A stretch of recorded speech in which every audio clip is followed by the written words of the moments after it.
Yeah, it's up here.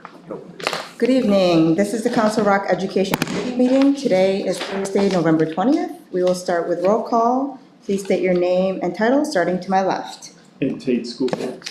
Andy Sanko, Superintendent. Nicole Crawford, Director of Elementary Education. Good evening, Al Funk, Director of Secondary Education.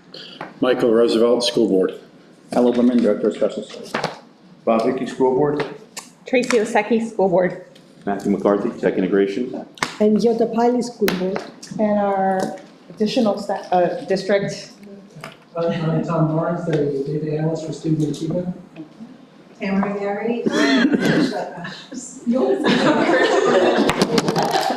Amanda Serene, Supervisor for some special ed instruction. We're just trading names back here. All right, thank you. Good evening for those of you listening at home or watching. And I will pass it off to Ms. Crawford and Mr. Funk. Thank you. And this is a reminder that for reliable, accurate, and up-to-date information about our district, please refer to resources, websites, and social media platforms managed by the Council Rock School District. While individuals may post content of their choosing, not everything shared on social media is accurate or based on complete information, and at times it can be misleading. We want to ensure that the information you receive and the sources you trust are truly rock solid. We encourage the public to verify information on social media and be discerning in where they obtain information relating to Council Rock. If you question what you are seeing, need clarification, or want a reliable fact check, please contact the district directly, or contact information is always readily available at our website, www.crsd.org. All right, I just want to Yep. note that Ms. Horner just walked in. Evening. For the record, thank you. Perfect. All right, before we take a look at this evening's ambitious agenda, I would like to take a moment to speak on behalf of the Council Rock administration and publicly thank Mr. Bob Hickey and Ms. Yoda Polly, co-chairperson of the Education Committee, for your dedication, support, and leadership over the past 7 years. It has been our privilege and our honor to work with you in making this district the best it can be. Hopefully, we are viewed as a premier district in the Commonwealth. I think we are. And more importantly, viewed as a great place for our kids to attend schools. And that's due in large part to the efforts of folks like you. So we thank you.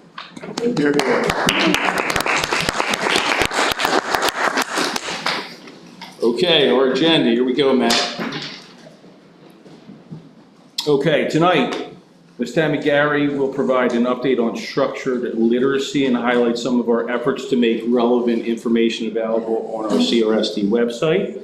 Next, Dr. Overman and Ms. Amanda Serene, Supervisor of Curriculum and Specialized Instruction, will provide a special education update. Dr. Tom Barnes, the district's data analyst, is on hand to review the results of various assessments from last academic year. Mrs. Crawford will give the community and committee an update on FDK, full day kindergarten, with a special look at Play Lab. Mrs. Crawford will also speak to us this evening about the ongoing work of the Elementary Report Card Committee. I will share with the board where we are currently in the exploration and review of the high school schedule, some exciting work being done. Of course, we have our draft of our 26-27 district calendar, and I will share that draft with the committee tonight. And finally, Mrs. Crawford will wrap things up with a look at some ELD specialists at the middle level. So, without further ado, we're going to kick things off with Tammy.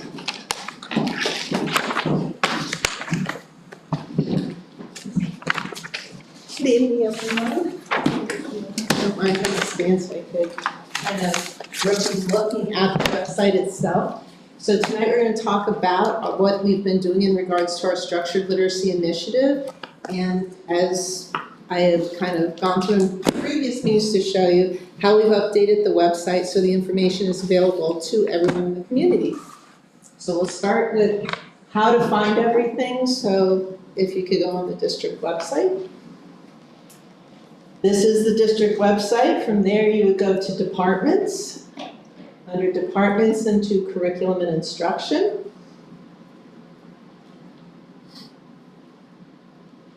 From curriculum instruction, you've already seen the curriculum tab that we've put in that has the curriculum review cycle. We also have under that two different places. Under curriculum and under overview, you can see all the planned course documents. So curriculum has already been up there. We have a assessment that's already up there that has the definitions of different assessments, has the chart that shows all our different assessments with links to everything. And then our district assessment calendars are in there as well. Okay, so tonight what we're gonna look at is actually instruction, so curriculum, assessment, and instruction. So the first page that you come into gives the definition of instruction and how we see it in the Council Rock School District. And then underneath, how teachers plan and create effective instruction, looking at planning preparation, positive classroom environment, bringing learning to life, and reflecting and growing professionally. So that's just the general piece of what instruction is and looks like. But tonight, we're taking a look at structured literacy. So we started the conversation of structured literacy over, I think it was a year and a half ago. How we went through it is we started with kind of a leadership team to look at it to see how we wanted to put everything together, all the different components of it. So the first thing we did actually with this is took a look at two major parts. So if you could go to the bottom part, but kind of the impetus of a lot of things taking place is legislation. So in the Empowering Youth Learning section, there's links to Act 55 and Act 135 that take you to the state website that explain the purpose and what the state is pushing behind structured literacy. And at the bottom, there's also a link to a document the state created that actually gives their definition and all the different components of it. So the legislative piece is here. On a sideline, I think at the last meeting, somebody had asked about where we are currently with all the legislation. So it was Senate Bill 315. Now that the budget has passed, they have about a 140-page Senate bill with all the education things in, and part of that is everything we talked about in regards to the third-party structured literacy, the accountability measures, and the availability of grants. So when that becomes available, we'll also add that to the website to see. So with that as the guiding principle, go back up. We had a leadership team that came up with the mission and the vision. Then the next decision was made as to what type of format we would use to create program. So we went to, Pennsylvania has a state literacy plan. It has a template on it. So following their template are these different things on the sub-menu. If you go to the guiding principles at the top, this was also part of the leadership team meeting. I think we had about 10 people in it. Different types of administrators, directors, superintendent, curriculum, special education. So the Pennsylvania State Literacy Plan is also linked there, and it shows all the documentation and the template that was used to go through and put things together. As part of that, they have the guiding principles that they listed, and the component was for our leadership team to go through and for us to define what it meant for Council Rock. So if you click on any of the buttons, it gives you what we came up with as a leadership team to guide what the work is to be done in regards to structured literacy. So there's, I think, five different things, and those topics were identified by the state, and then we responded to them. So the next part is the needs assessment. And the needs assessment was a pretty huge document. So it was for each grade band level, and then within each grade band level, there were these areas of focus with specific questions. So all of the participants, we created a larger district, the committee, it had about, I want to say 30 people on it, so we had teachers, principals, We brought them all together in a room, had the discussion. They had to do this. We put it, we made it electronic to try to make it easier for them to fill out, but it was multiple pages. It was a really long document. So for each of these different 7 areas identified by the state, there were specific questions. And the type of response you had to give was if it was in place, if it was in progress, or if it was not in place. So you had the 3 choices. Giving it to all the different people, then we compiled all the information together. So when we originally created this as a PDF, it was like 70 pages. We really kind of tried to parse everything down for accessibility, but we have all this information from there. After we had the information then, we went on to create literacy goals and priorities. So it went from the leadership team to a district team and then back together. This was our literacy team that had Rose Burkhead, our curriculum coordinator for elementary and up to grade 8. And we had Dave Bowell, who was the high school ELA curriculum coordinator. He's now moved on, he's an assistant principal at North, so now it's Kelly Hoffman who's replaced him. So all this work being done last year, we created goal statements based on the data, and then the next part of it, we identified the priorities with a rationale and a measure of success for how we're going to go about those. So once we had all that information put together, what were we going to do with it? So the last part right now says actions, and in that part, we have the different grade band areas, and when you click on those, it's the actual action plan. And if you go all the way to the bottom map, you could scroll over, so it continues. So it's a bigger thing.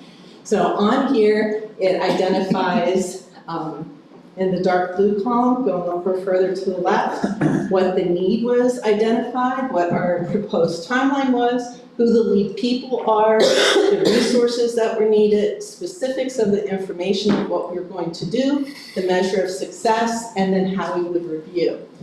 So for each grade band, it follows those different areas of need that were identified. And then the last part that hasn't been added yet, all the way over on the right, is kind of how we're going to review, how we're going to put things together.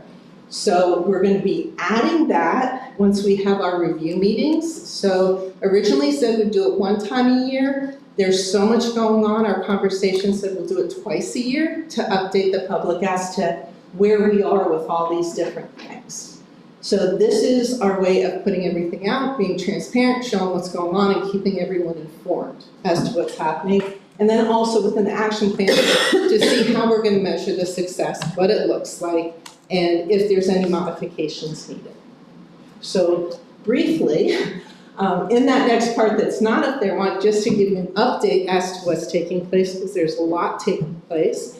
Matt, do you want to go back to, I guess the easiest to go to goals and priorities.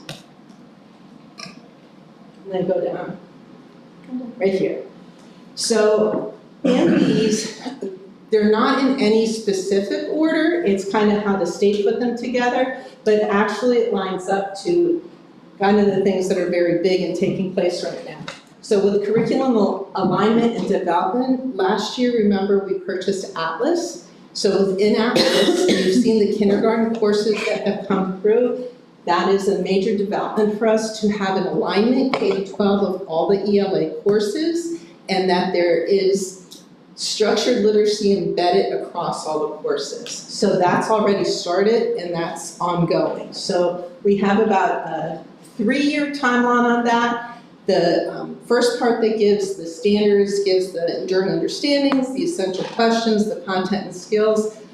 Those are being created first, and then if you remember the Understanding by Design template, the more teacher-focused things that take place in the classroom, those will be coming second. The integration of structured literacy is, of course, very big. We're going to talk a little bit about the professional development later, but as part of that professional development, there's the focus on how does that theory go into the classroom. So within Lexia, as we're using letters for early elementary grades, we're using Aspire, all the way up to the high school grades. There's called the Bridge to Practice, where not only the teacher's learning the theory, they're pushing it all the way into the classroom of what they do. So integration of structured literacy through the training and then also going into curriculum.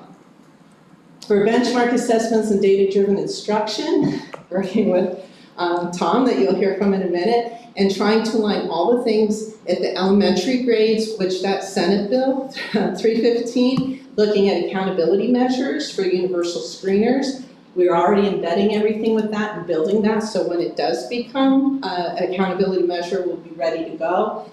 So grades K to 3 using the universal screeners, they go beyond that into the upper grades, but also looking at using different assessments aligned more to PSSAs. So both of those fall in structured literacy, K to 12 with alignment.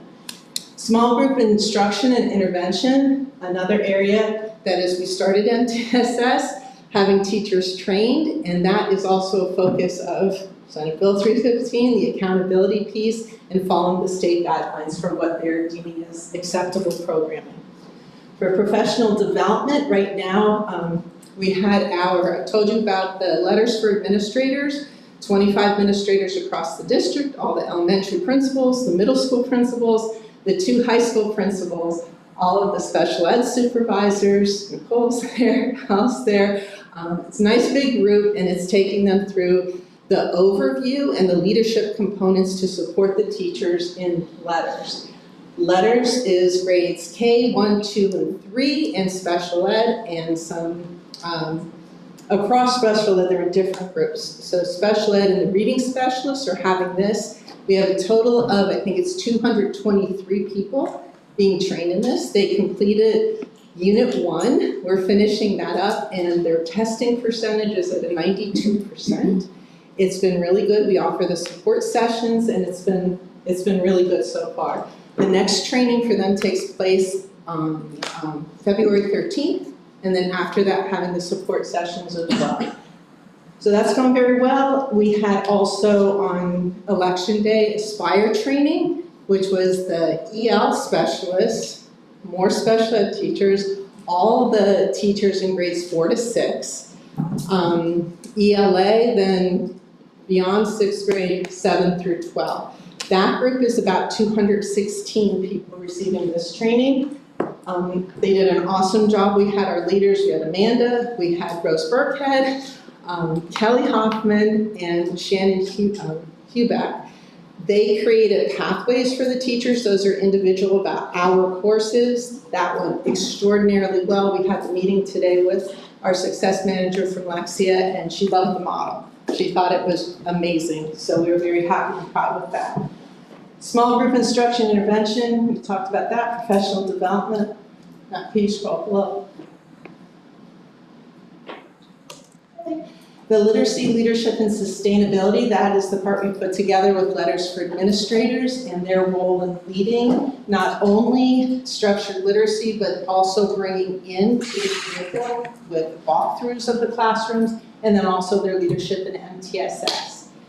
These last two we're getting to, not there yet because they're pretty big, the next 3 actually.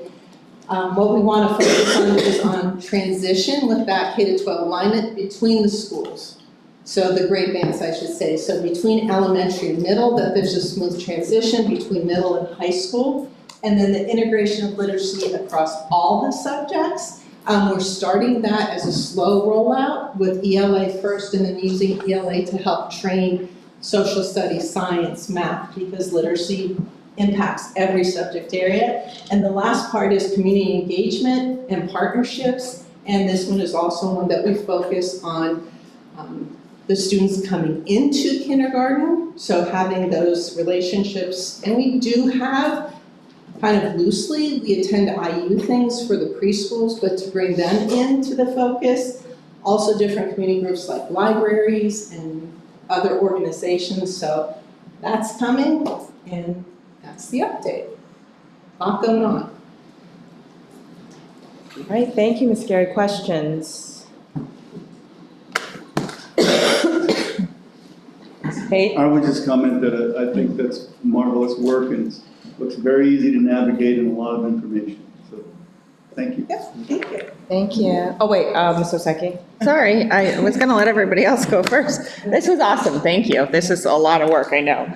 A couple of questions. I like the way that you had at the very beginning where there was curriculum and instruction and then the tab for structured literacy. I'm wondering, is there a future where other subjects have their own tabs also, and what does that look like? So on our big plan of transparency and using the website for everything, this was put up, then I had mentioned that MTSS is the next thing to come, but right now, we're finishing up putting the high school program planning guide is gonna be online. Okay. So we did that with middle school last year, so my goal is to be finished with that by Thanksgiving.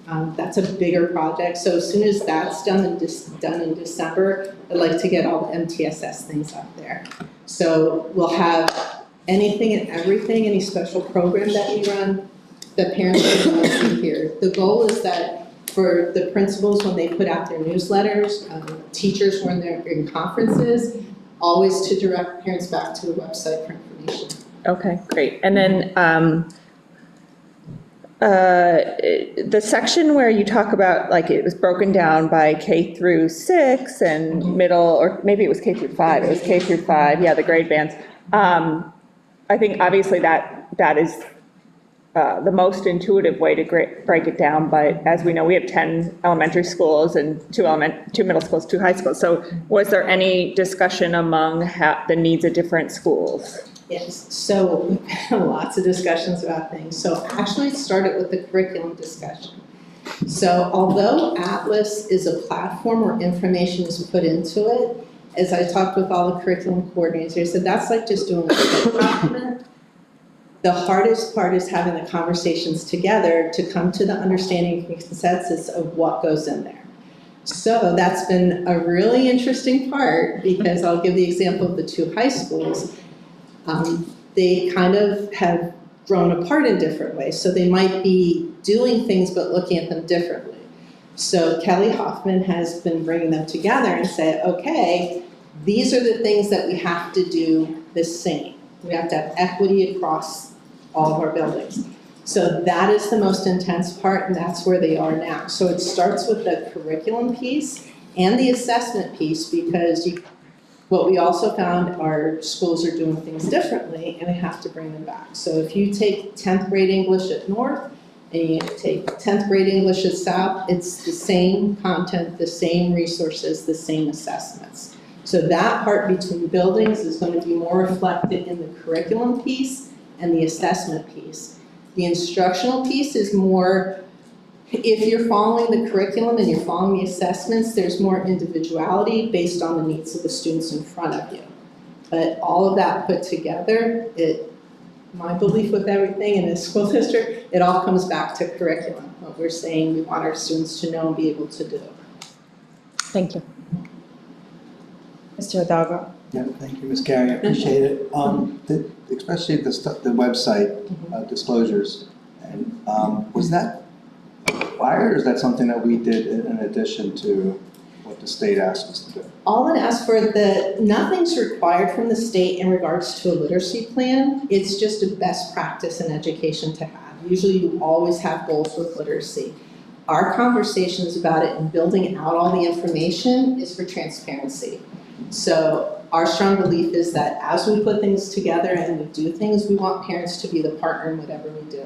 So if it's the curriculum being put out there, and as you saw the elementary curriculum that lists everything, parents should be able to go and see and know what their child is doing, be able to help and be part of that conversation, know how they're being assessed, and then know what supports are there. And then also know what we're doing, where money's going through their tax dollars to support. We want to put all that out there, so there's any questions that we're partners and it's open and we're sharing information. So that's why we're really building out all of this. I really, really appreciate it. That's really good stuff. Thank you. Any questions? Great, thank you for your Good night. part. Thanks, Tammy.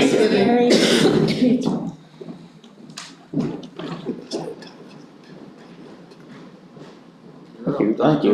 You're good. A couple updates of special education. I'm going to ask Amanda to share a couple of things she's been working on. The first edition of the Student Services newsletter was sent out during the first week of November.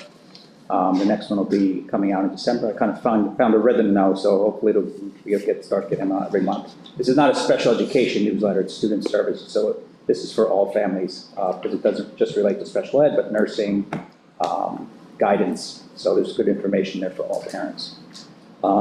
A quick sensory room update. So all of the equipment has been ordered. Most of it has been delivered. This is for the sensory rooms in Richboro and Seoul Finestone. We met with the contractor last week, and we expect them to be completed before the holiday break in December. We're also discussing, my team and I, in terms of expanding this going forward. We're starting with Seoul Finestone and Richboro, and then spreading this out to the other elementary schools as we go along. Quick CPAC update. I had about around 30 parents express interest in the, I don't want to call it the CPAC committee, but the committee to change CPAC. I'm going to be reaching out to those parents tomorrow or Monday in regards to our first meeting in terms of what we want to accomplish, as we kind of move CPAC forward. The next actual CPAC meeting will be December 19th. I'll be sending out an agenda and information for that meeting in the coming weeks. The audit questions from our last meeting, I know we had a nice discussion regarding a possible special education audit. I did want to follow up with some answers to some questions that people raised. And if we want to continue that conversation, of course we could. One of the questions was, since we're going through cyclical monitoring this year, would it be possible for PDE to do if you want to call it an enhanced monitoring? So I did reach out to PDE, and that's not something they do. Another follow-up to that was, what could the IU do for us? So as I think we mentioned here, the IU does targeted monitoring. So like for example, a couple of years ago, they came in and looked at our speech program. So that's something that's a possibility too. We kind of have to look at what section would they want to come in and actually take a look at in terms of special ed. So the IU, if we go in that direction, it's very focused in one area. I did do a little research. It's not hard to find. It's kind of hard to find, but what other districts could I find that have gone through this? I came across Allentown School District did a special education audit a few years ago, along with Lower Marion. And I believe Central Bucks is possibly in the process of that. I don't think they've done it or even, made a choice in terms of which company they might be using. I think that's a lot of the information I found in terms of what we were looking for. A couple of quick things, and I didn't have a chance to put it on here because at the time I wasn't ready, but our next webinar will be Monday. In terms of IEP development for parents. That'll be Monday at 7. Flyers have already been shared, so any parents who are interested, please feel free to log on. And lastly, in terms of our cyclical monitoring, an email was sent to all special education parents in the district. I believe it was yesterday, regarding the parent survey that's part of that cyclical monitoring. A reminder email will be sent every 2 weeks. The deadline, I believe, is January 10th. So we'll be sending out reminder emails in the coming weeks, also including in the newsletter and in principals' newsletters, just to get as much feedback as we can in terms of those surveys. That's a parent survey, student survey, and the teacher survey.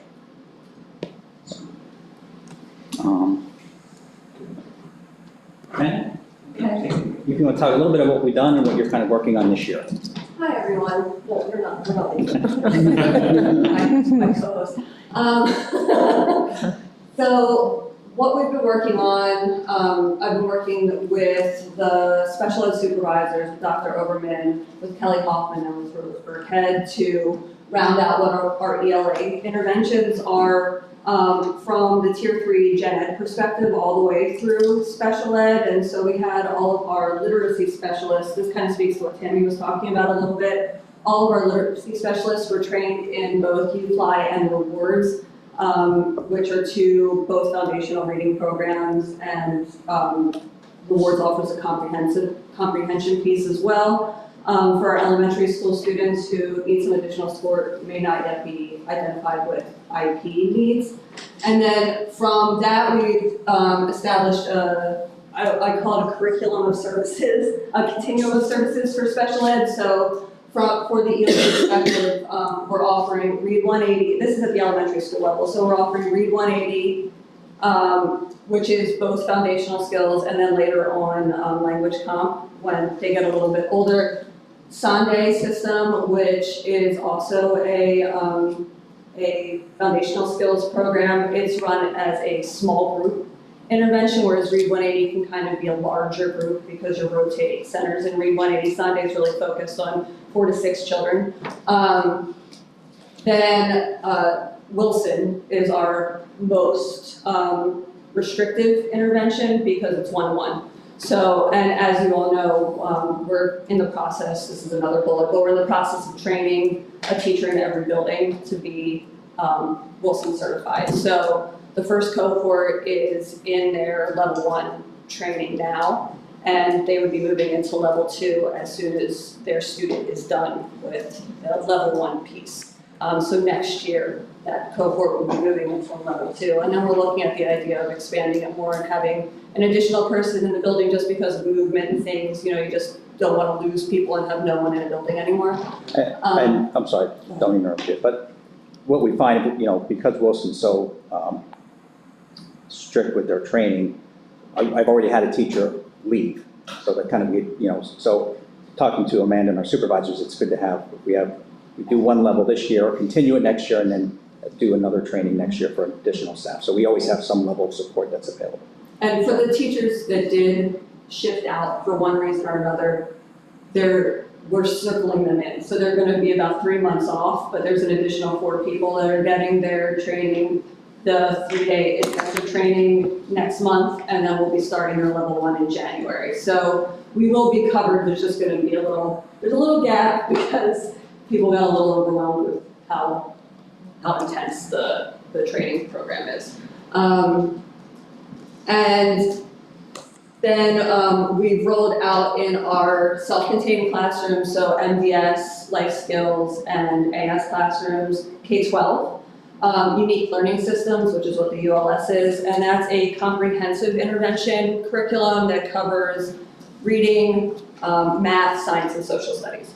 And inside the reading, there is a foundational skills component. It's not as beefy as some of our other foundational skills components, which is why UFly is also being offered in tandem for kids that might be ready for that more intensive version of foundational skills instruction. And the nice thing about ULS is that they partner with the AAC lab. So all of their platforms have AAC components that can be downloaded directly onto students' devices and align with all of the things that they do in the program. So that was a nice feature of that. So when we're looking at the secondary level, we're currently reviewing the effectiveness of our current intervention programs at the middle school and high school.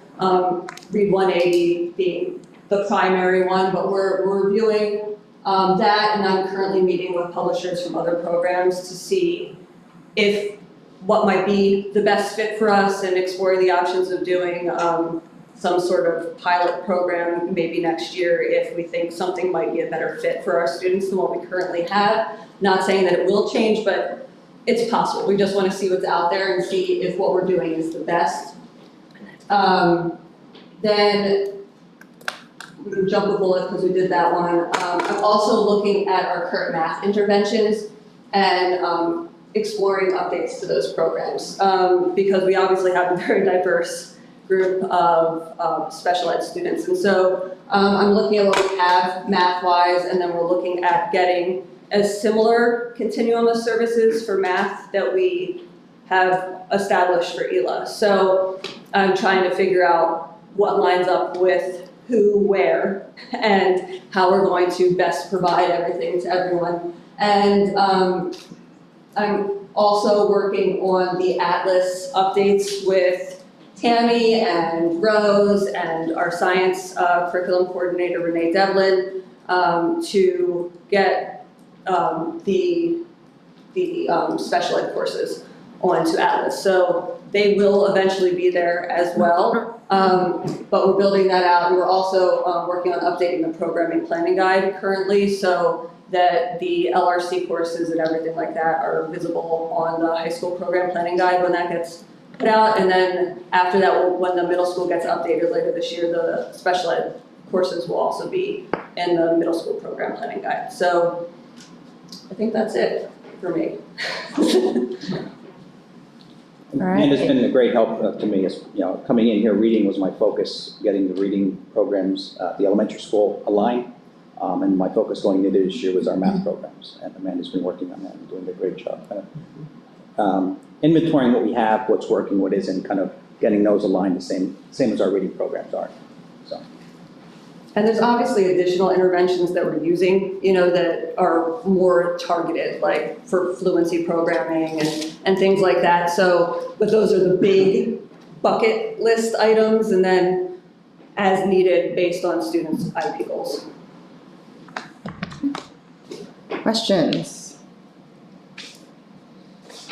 Mr. Hidalgo? Appreciate all the work you're putting in, and your presentation was great, man. Good to see it in your face, and good job. What you guys are doing. Just want to say thank you.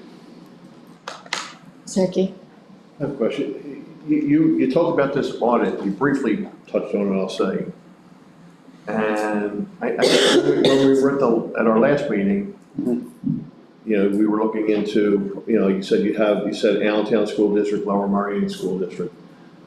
But one of the things that we were discussing was, how much would an audit actually cost? Well, now I found the companies that did those, and granted, it was a few years ago, but I couldn't find, looking through their board docs and stuff, what the cost was. Now, the Allentown one's a little misleading because their cost, which was, what they published was $450,000, but that wasn't the cost of just the audit, that was the cost of the recommendations that were, the audit's gonna make recommendations, and obviously you choose to follow the recommendations or don't, so that was part of it. So I don't wanna say the audit cost that much, but that was the entire cost put together, the audit and the recommendations being implemented as part of that. Okay, yeah, I was just curious, I mean, it was one of the questions that we had, I mean, it seemed from our last meeting, I got the impression that the idea of an audit seemed to be, amongst the board seemed to diminish as it was, as opposed to the board meeting where we all talked about it. I thought there wasn't as much support for it, but I did think there were some questions that I think needed to be answered before we could make a decision. I think that this is definitely like an ongoing discussion. I mean, we discussed even in our last education committee meeting and even in the pre-meeting that the number of changes that's happening in our curriculum and instruction and alignment and Atlas, I mean, from everything that we've heard Ms. Gary talk about over the last of the course year and a half, now we're bringing in special education and aligning them as well. And I know that, Dr. Oberman, and one of the questions that we had brought up was this ongoing discussion of potentially looking to see where the IU could target something. But we were kind of just leaving that on the table for further discussion. It just seemed like we weren't quite at a place of where to target that. And I know I kind of, left it to looking at, personally for me, looking to Dr. Oberman as he continues in his work. It's been a little over 6 months, where he might land with that, especially with the cyclical monitoring coming up.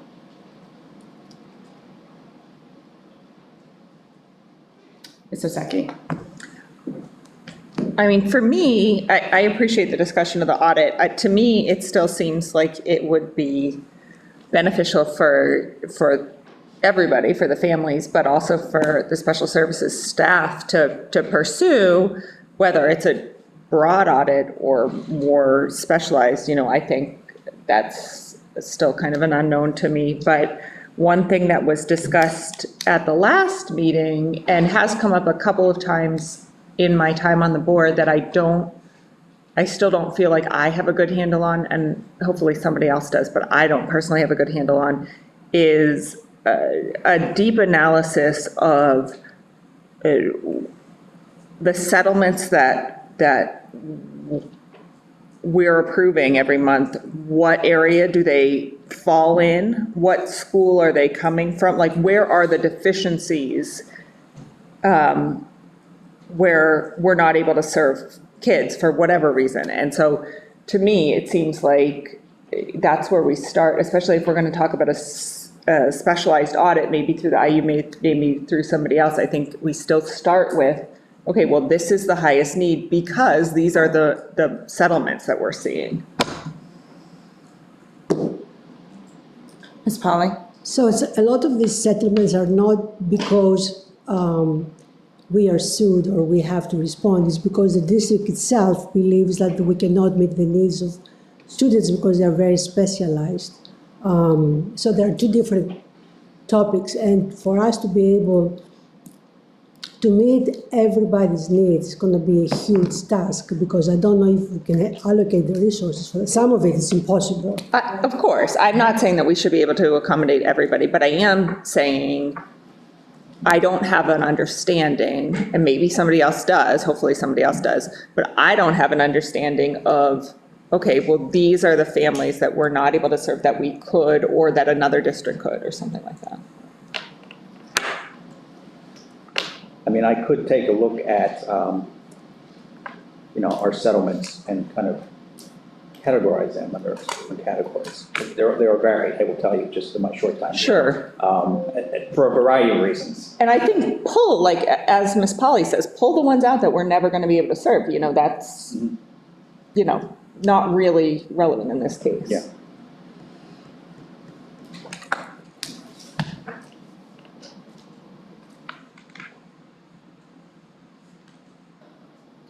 I'm happy that we're starting to ask the right questions.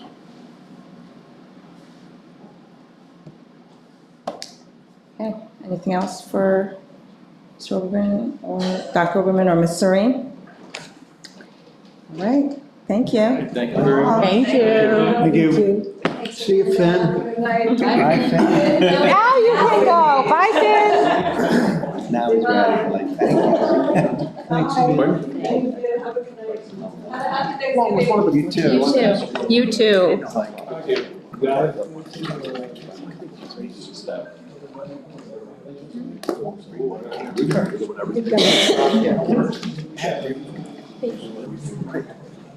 Sorry, if it left, I was gonna pay him $1 to smile and nod while I was up there.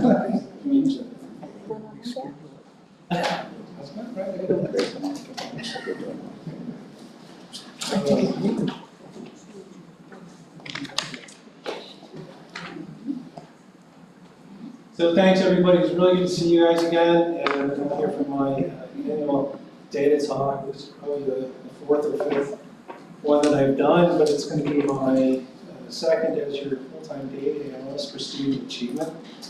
Back when I started, my directions for presenting to this committee were come up with 6 to 8 slides and keep it about 20 minutes, and we'll talk about it and see how it goes and everything. So I would inevitably cram tons of graphs onto like one slide so you get all the information in there. And nobody could read them at home or see them on the screen. This year I decided to take a different tack and enlarge the graphs a little bit so people could see. So there's more graphs and more charts, more information to present. I remember talking about it with Al and Andy one morning when they first took a look at the bulk of the slides. They're shaking their heads, that's 21 slides, right? At least that's 350% more than you did last year. And if you only give you 25 minutes, that's 71.458 seconds of slide. Do that.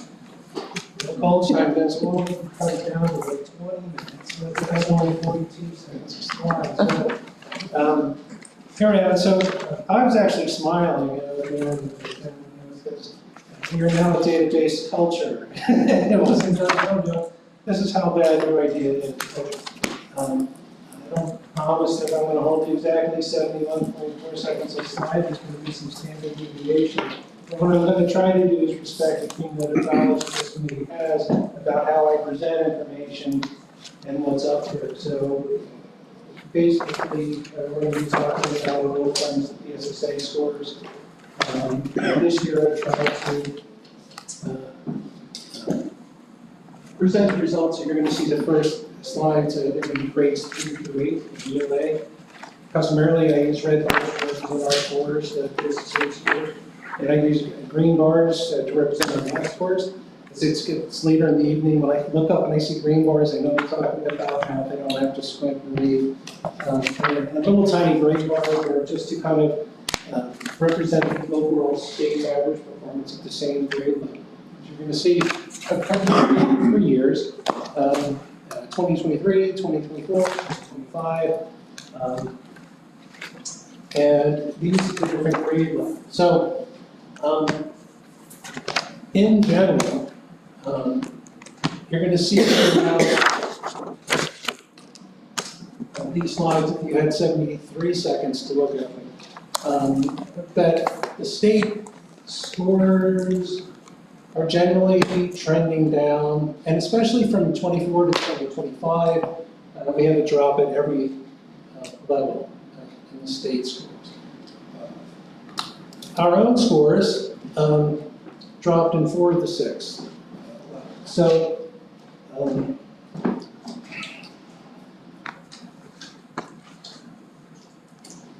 again, the scores are up in grades 4 and 6. So we saw the increase.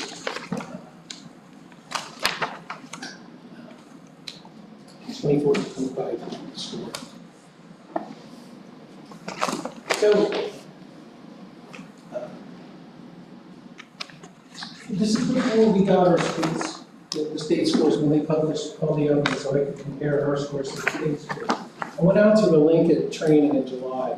Lincoln serves about 90 other districts there, inventory data company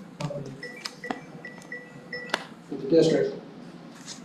We're having me learn about the different fees, and one of the presenters said, well, we serve 90 school districts in Pennsylvania.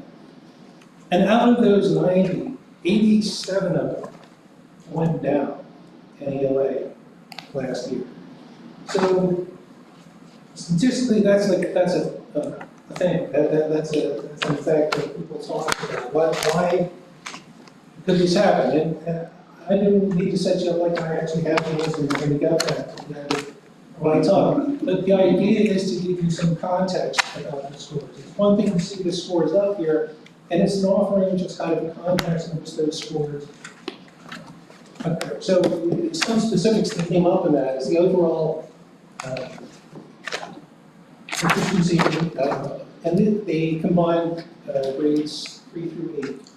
So this is not a specific grade level. They actually did break it out by grade level, but it turned out to not be too relevant to the analysis. So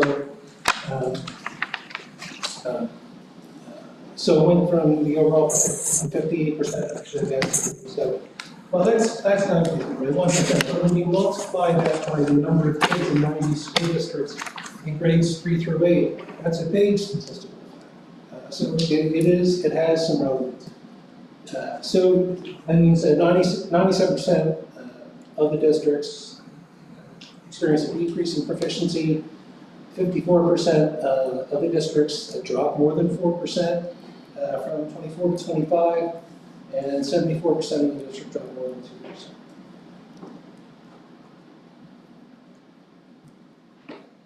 So moving on to math. There's your green bars for Council Rock at all the different grade levels. Math is doing quite well. I have specific points to make up on that.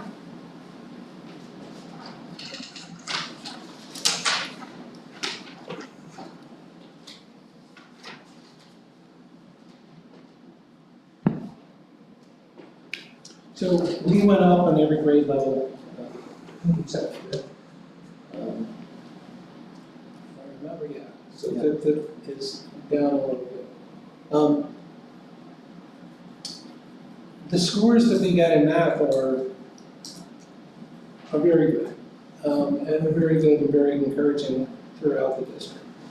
One thing that I brought up in one of my first meetings here in this education committee, talking about math scores in different schools, was the tendency of math scores over time, in grades 3 through 8, they decrease, right? So you can see that kind of on this chart here. Like, when you're talking about your third grade PSSA scores, I mean, let's take a look at this data. It's a little more clear because you're talking about tens of thousands of students.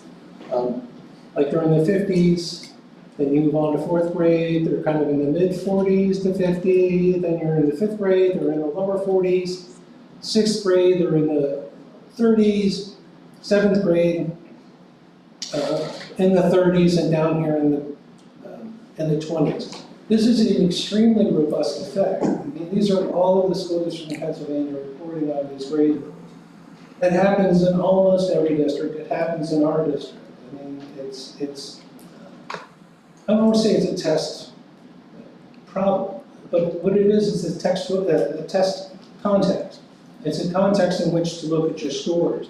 Some folks have asked, why don't I present the data for these things instead of year by year, which is subject to cohort effect. Okay? So there's kind of a stronger cohort of students that move through and the scores are up, and then there's maybe a cohort of students that follows behind them that isn't, and it looks like you dropped 5%. Well, what's wrong with fifth grade, or what's wrong with fourth grade?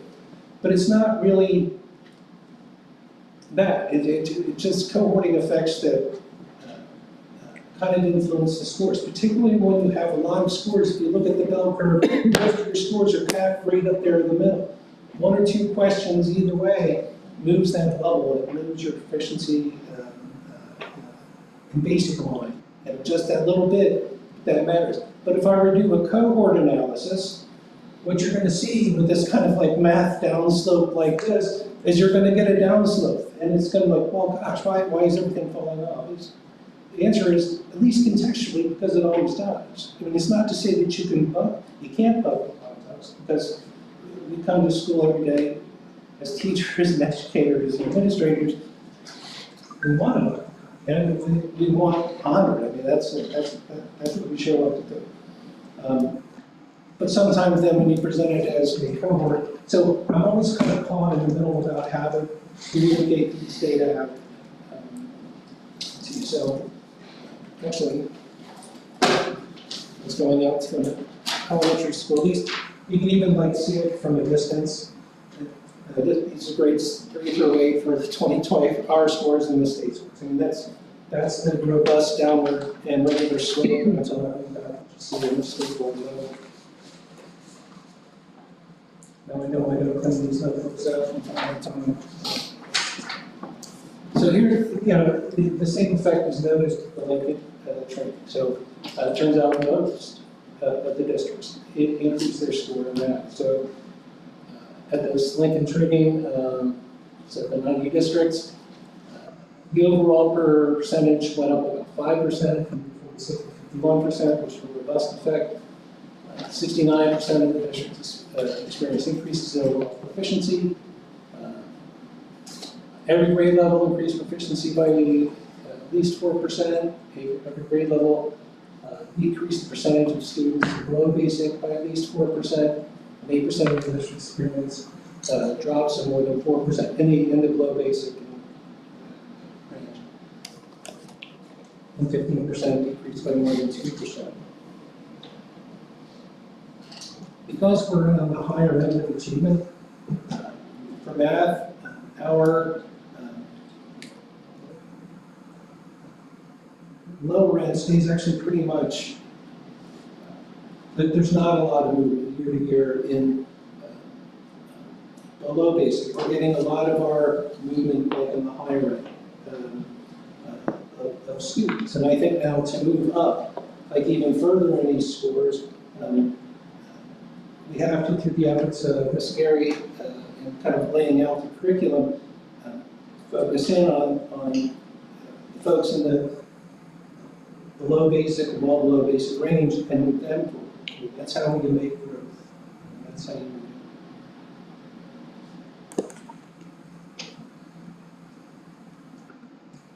it. I was asked to talk about our universal screeners. This is the first time I think I've done that for the group. These are our data for 25 school year. So what you're going to see here, these are the grades K1, 2, all the way up to 6, where we use the DIBELS. DIBELS is the dynamic indicator Phonetic indicator of basic early literacy skills. It's a screener that we give to every student to use in part for our MTSS program and to meet some of the compliance parameters set by the state.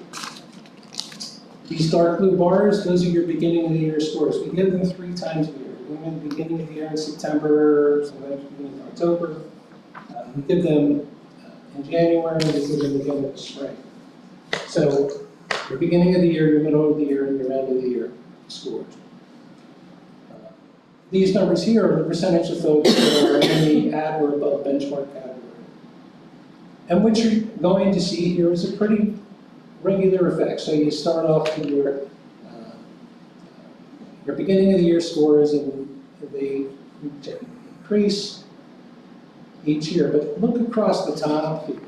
That's the magnitude of the change from the beginning of the year to the green bars at the end of the year. So if you look at kindergarten, big difference between beginning of the year and the end of the year. Grade 1, 25 percentage point difference, beginning of the year and the end of the year. Second grade, 10 points. Third grade, 4, 8, 7, it's a lot less. I speculate because it is a test of early literacy skills that you see it in fact when early literacy skills are a factor in a student's education. So you're teaching something that you're testing. And that degree of overlap allows you to see that increase. Stay tuned, there's more. I actually have data from the 2026. These are our beginning of the year scores for nibbles. Normally in isolation, they really wouldn't mean much because that's just where you're starting off the year and your basic motivation is to move higher, to get a higher percentage of folks moving out above benchmark range. So that's this plain looking graph right here. These are the percentage of students that are in the out or above benchmark category at the beginning of the year. But with that third, this would be our third administration at the beginning of the year. Right? So we've been doing it for 2 years, 4 years. Now we have our third. So what we can start to do is see trends. Right? So one of the first trends to see is in the kindergarten level for 2024, 2025, 2026. These scores stay about the same. They stay about 50%. Kids showing up in kindergarten, about 50% of them are in the at or above benchmark category. But look what happens like year over year in first grade. Like one of those guys on TV, oh, they're 8 points underwater. So, but, and I make it exciting, but in grade 1, in 2024, the incoming, the first graders had 48.9%, 2025, 60.2%, and this year, 64.4%. Look here in grade 2. It's the same effect, highlighted by the nicely drawn green arrows. You know, 65.3, 68.5, and 75. A robust upward trend. So why might that be? I suggest that it's because these kids are learning early literacy skills and they're portable. So they don't just go home for the summer and then start up again at 40. These skills have been established and they have carryover from year to year. I was wondering what possible benefit I could get by showing this slide, and then that kind of stood out. That means that whatever we're doing is sticking. And look here at the cohort analysis. So people who started off in kindergarten here, they go up in first grade here, second grade here. That earns them that bright green arrow. It goes up every year. Happens again, your first grade cohort and your second grade cohort, but not so much later. The test of early literacy skills, I'll say it again, it has relevance for early literacy learning. When you get to the upper grades, it doesn't seem to be successfully differentiating the students. I'm not actually troubled by that because the test is doing what it said it was going to do. Moreover, we're doing what we said we're going to do. We're our establishing skills, and at least have this measure so far, and we'll know more when we get middle and end of the year scores. So I took away from that as good news. I'm going to set the ground a little bit for what I want to talk about toward the end of the presentation. Is I'm a data analyst. I was a school psychologist for 25 years. True confession, I don't like testing or tests. I want to do as few tests with as high a value as possible. That's what we're here. If a test is not answering some kind of question that we as educators, administrators, and communities have, maybe we shouldn't do it. We are awash in data. So this is the beginning of a process of kind of deciding which assessments are working for us in what context. So that's going to be a theme I'm going to get back to a little bit as we go on. So this is the same thing for Acadians. So there's my first typo right there. That should be 1. You don't deal with Acadians in kindergarten. Yeah, you go through the size 25 times, and it could always be a 26. But unlike Dibbles, these numbers are kind of all over the place. So I've spent a lot of time with our math specialist, Ken Rooney at the elementary school level. It could be that these tests are giving us information that's relevant to somebody who knows about elementary school math education. And that's just fine. You see these scores behaving like you would expect them to behave, right? So you still have your beginning of the year scores, you still have these upward trends here, don't you? Yeah, it's doing exactly what you say, but what weight is it carrying? And how is this helping you in education? Or helping the students? And when you do the beginning of the year analysis that we did with Dibbles, the results are a little more murky. They're not quite as isolated to early skills. So here's again, the scores just as they are, but here's how they work in context. So you have first grade going up, second grade going up, third grade going up. What is that telling me? It's telling me that math is going up every year. Is there some kind of overlap effect that this is better, is helping the math specialist get there? That's the golden question. I don't have the answer. Yeah. I will have the answer.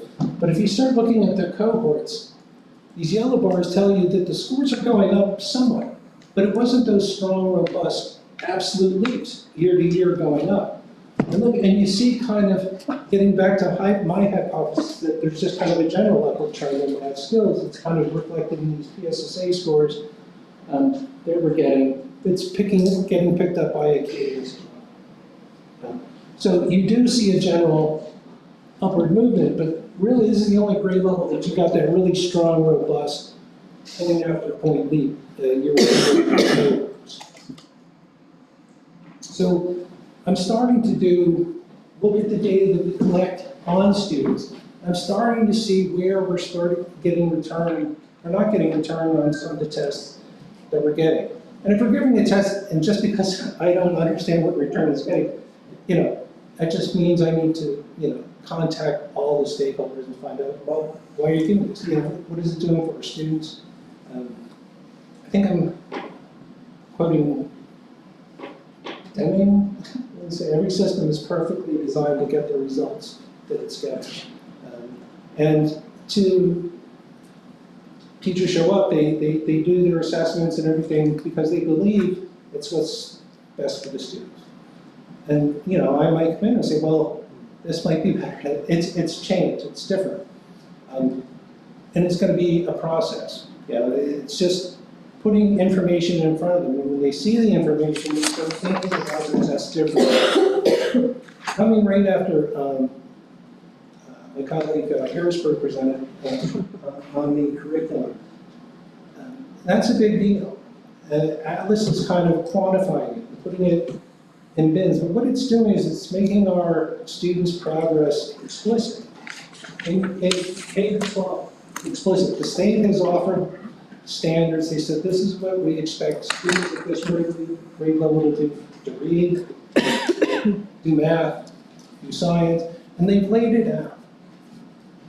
And having assessment that track a student's progress along those explicitly, I think is important.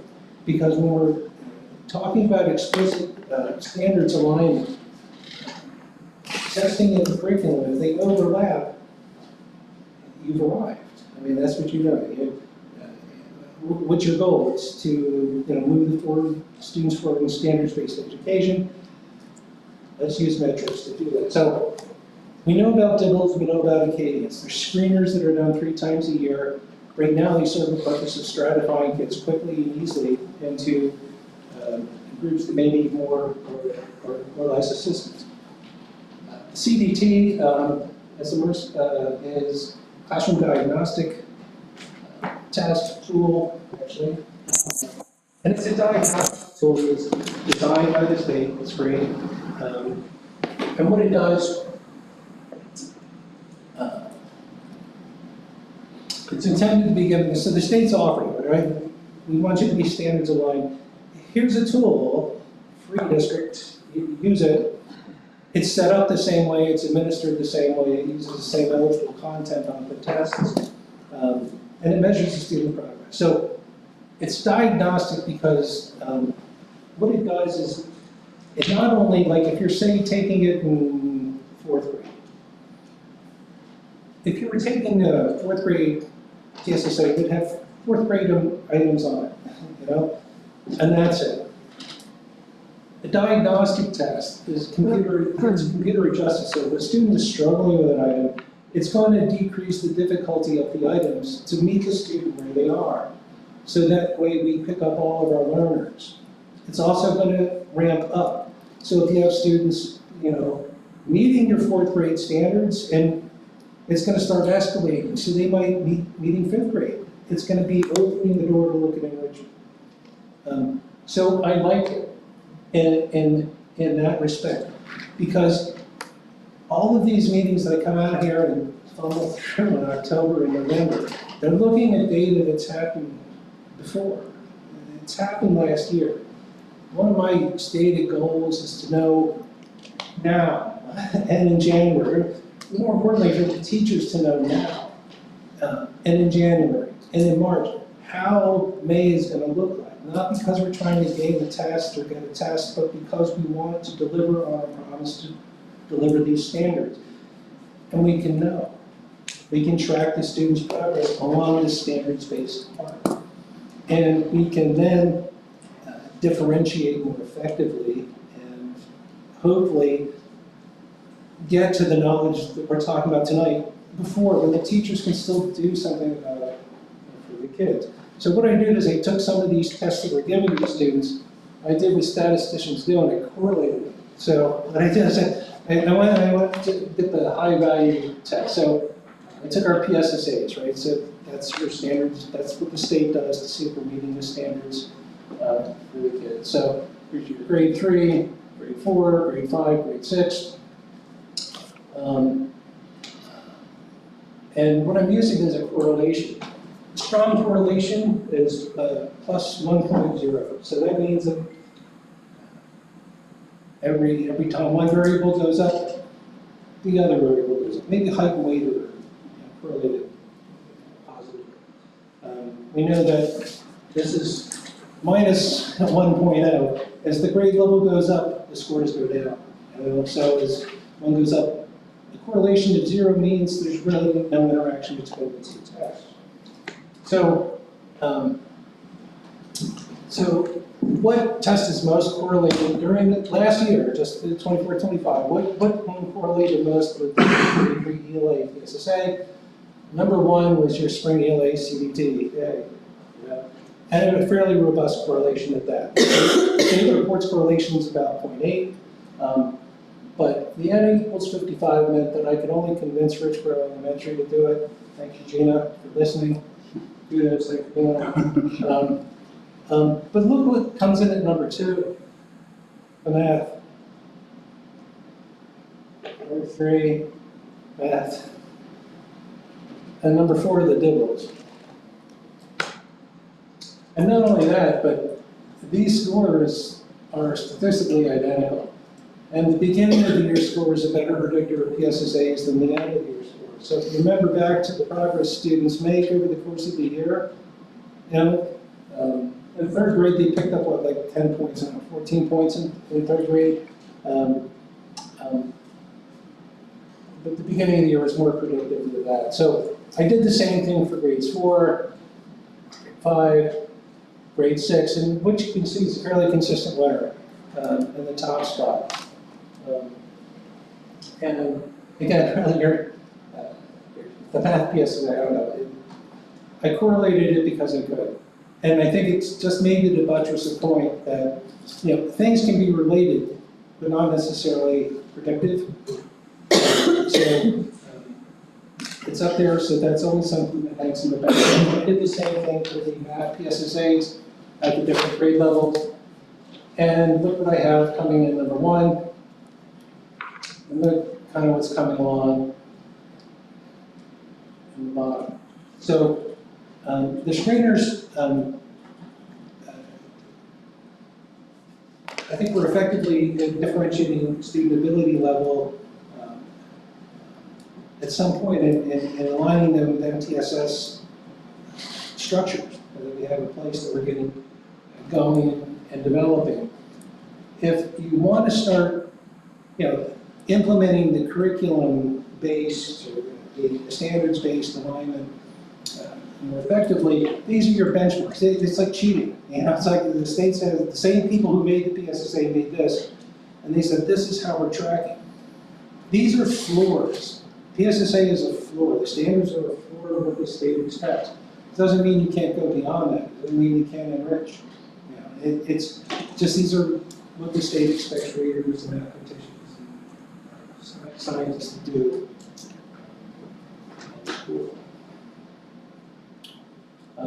We didn't do science in 2025, so I'm shaving my 71 seconds off on this slide. We didn't get anything. They gave us percentiles, but they gave me no context to talk about. So next year when we do this exercise again in grades 5 and 8, I'll be able to show you that and connect the dots.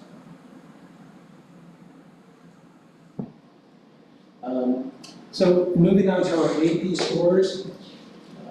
For North,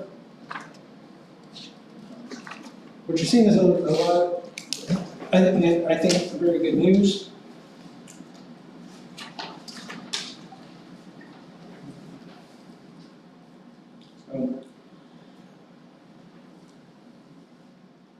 So the number of AP students at North, just kind of look over here, this is just a kind of graphical representation of what's over there. From 24 to 25, we went from 364 students taking it to 433 students taking it. The number of exams increased from 760 in 2024 to 944 in 2025. The number of 3+ scores increased from 351 in 2024 to 447 in 2025. The percentage of students earning a 3+ score on the AP was 96.43 in 2024 and 98.61 in 2025. Council Rock South. Director managing the microscopic print on the right side. The number of AP students taking it went from 386 in 2024 to 423 in 2025. The number of exams administered increased from 716 to 816.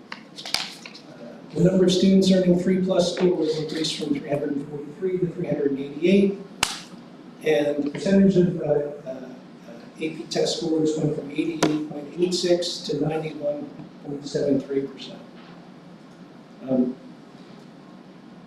It's a fairly robust increase in both schools from 21 through 2025. Delighted to see it.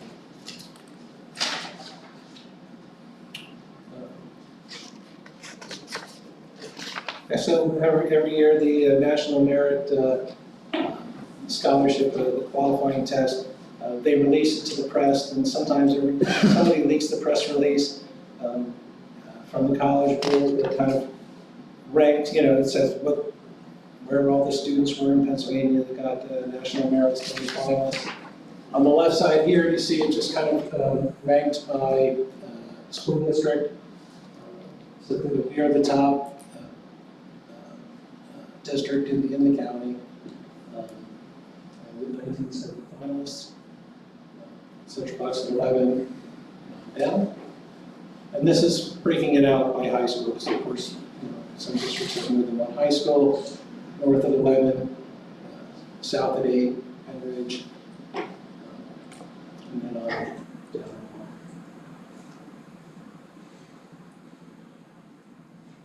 Yeah. When you guys are having your board meetings and education meetings, I'm actually working at home on YouTube some nights watching. It's true. It's sad. This whole notion of value and return on investment comes up. I'm not telling you that. I don't, know the moleculars of what a district spends on a student. I don't. But I am a data analyst, and I thought, well, what can I do with this information? So I looked for a publicly available source of how much districts spend on students. Whether it's Tony's quality, I don't know.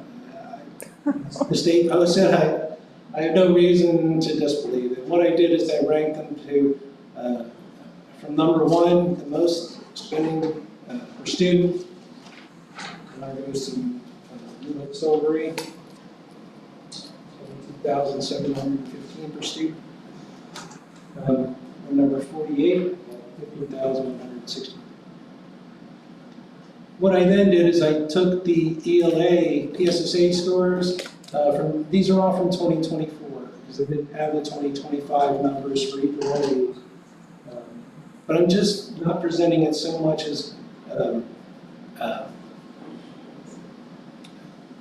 the answer to what happened in 24. What I'm kind of putting it out there is for a framework about thinking about the value and how it might work. So I just ranked our PSSA, percentage proficient in advanced in grades 3 through 8, and we were number 52 on the list out of 493 schools. For math, we were number 29. Actually, that year in Keystones, I think we were 9th in the state. Wow. And for science, ranked 58. I very unceremoniously averaged them. I got 46.3 to show that this would be in alignment. Whether or not it's a satisfactory metric for anybody in the room, I don't know. But it might be the grounds for thinking about the relationship between maybe spending and production, just on an achievement axis. So there's student well-being. There's so many other factors that need to be considered. But these are the data I had. I just thought I'd kind of put them out there and talk about it. So I did the same thing for our students with IEPs. Historically, they've done very well in comparison to the state, and they've continued to do so. I was joking with a colleague that I actually had to move my axis down to 10, to pick up some of the state scores on this. And I think it was grades 3 and 4, we actually outperformed the state general ed in math. So that's what it looks like in grade 3 and 4. Again, the red bars being ELA. You're looking at the same 3-year period, 23, 24, and 25. Grade 5 and grade 6.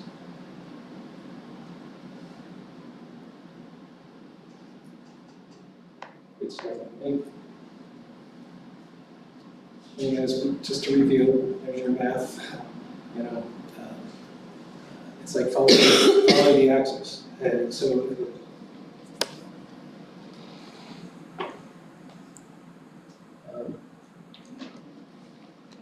out of these are your 2024, just got the 2025 scores, I didn't have time to drop them. So, 2024 rather. And these are the different grades in ELA, math, science in 2024. You're looking at the number of districts in PA. Well, that's not the same as 493. You just told us there are 493 districts in Pennsylvania. If less than 10 students take the PSSA, they enter a blank score.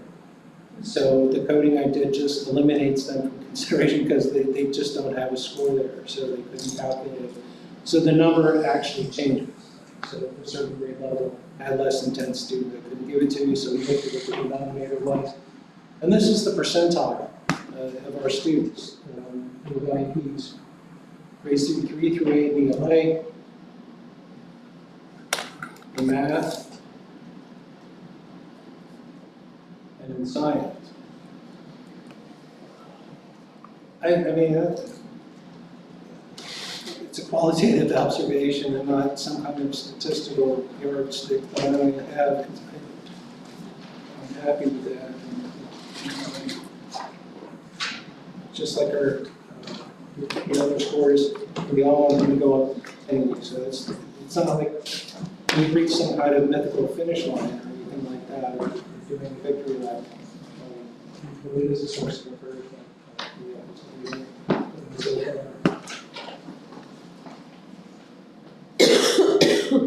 Sadly, thanks for doing that. Thank you for your patience. Thank you, Dr. Barnes. Questions? Mr. Tate? Thank you, Dr. Barnes. I really like that slide on the return on investment. That was pretty interesting. May not mean a whole lot, but it's interesting. It really is.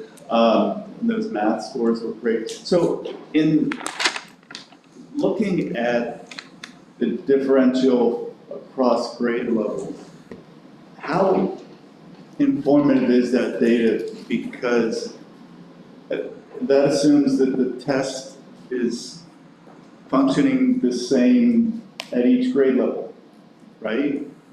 I mean, it's really hard to have the tests be consistent, right? It is. Yeah, so, right, it's a great point. And one that I kind of touch on, as you probably noticed, like throughout. Yeah. It's all, even year to year, on like one grade level, it's difficult because you have certain cohort characteristics that make a difference in test interpretation. So when you see these 3-year trends, I found that I've spent like 8 years as a data analyst going out to the schools and talking to principals and teachers and frankly anybody who really knows them. I spend more time saying what the tests don't mean as opposed to what they do mean. You can look at a certain downward trend and say, oh my gosh, we have to rotate our third-grade teacher down. But it's absolutely not the case at all. Remember that these bars are looking at basically one half of the curve. Your proficient, your advanced scorers. So it's missing a lot of the story, but you don't see like an average of the points. So the number of students in that could go up and down maybe 5 points. But the average test score, so the cutoff's what, 1,000 between basic and proficient.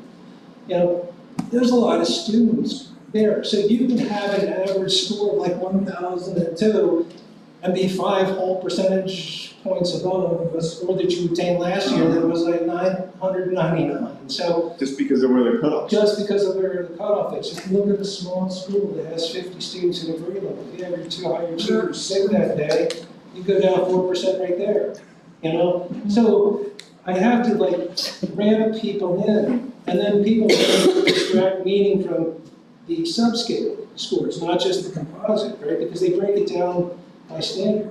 But not only do you have a small number of students at each school, but that's a subset of questions. You might have 4 questions or 5 questions, you know, or items on a test that covers that standard. So they bounce around, statistical term, and they go up and down frequently. And it's hard to extract meaning. So to your point, even comparing adjacent scores there's nothing wrong with the test. It's difficult. If the test has properties, I'll call them, like our math test, it's very difficult to extract meanings from trends. So comparing grade to grade slices like I've done at the beginning of the presentation is difficult for the reasons I mentioned. And coming up with a cohort analysis, somewhat difficult for the reasons that you mentioned. It could be properties of the test, and folks taking the test. Did that kind of get to where you were going with that, or? Yeah, very much. Thank you. So, I hope the CDT is going to help that. I mean, because we will have foresight. We won't have a discussion like this where we're kind of looking back and saying, I wonder what it was. Is it the notebook? Is it this? We'll know kind of as it's happening, before it's happening, and be able to do something about it if it's a real thing.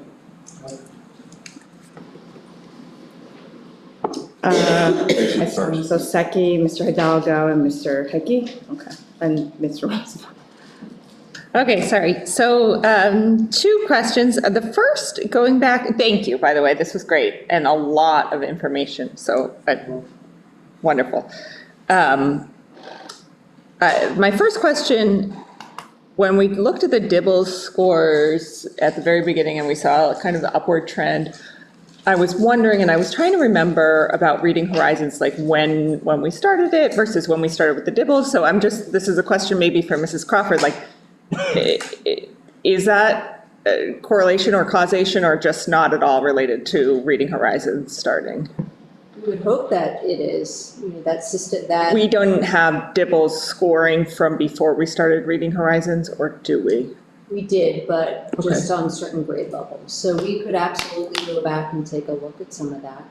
I mean, it would be interesting, right? Because like the whole purpose of this is to know, is what we're doing working? So it would be interesting to me to know, is Reading Horizons working? And I think, we're almost there to have that information and it looks like it is, but, it would be good to make sure if that's possible.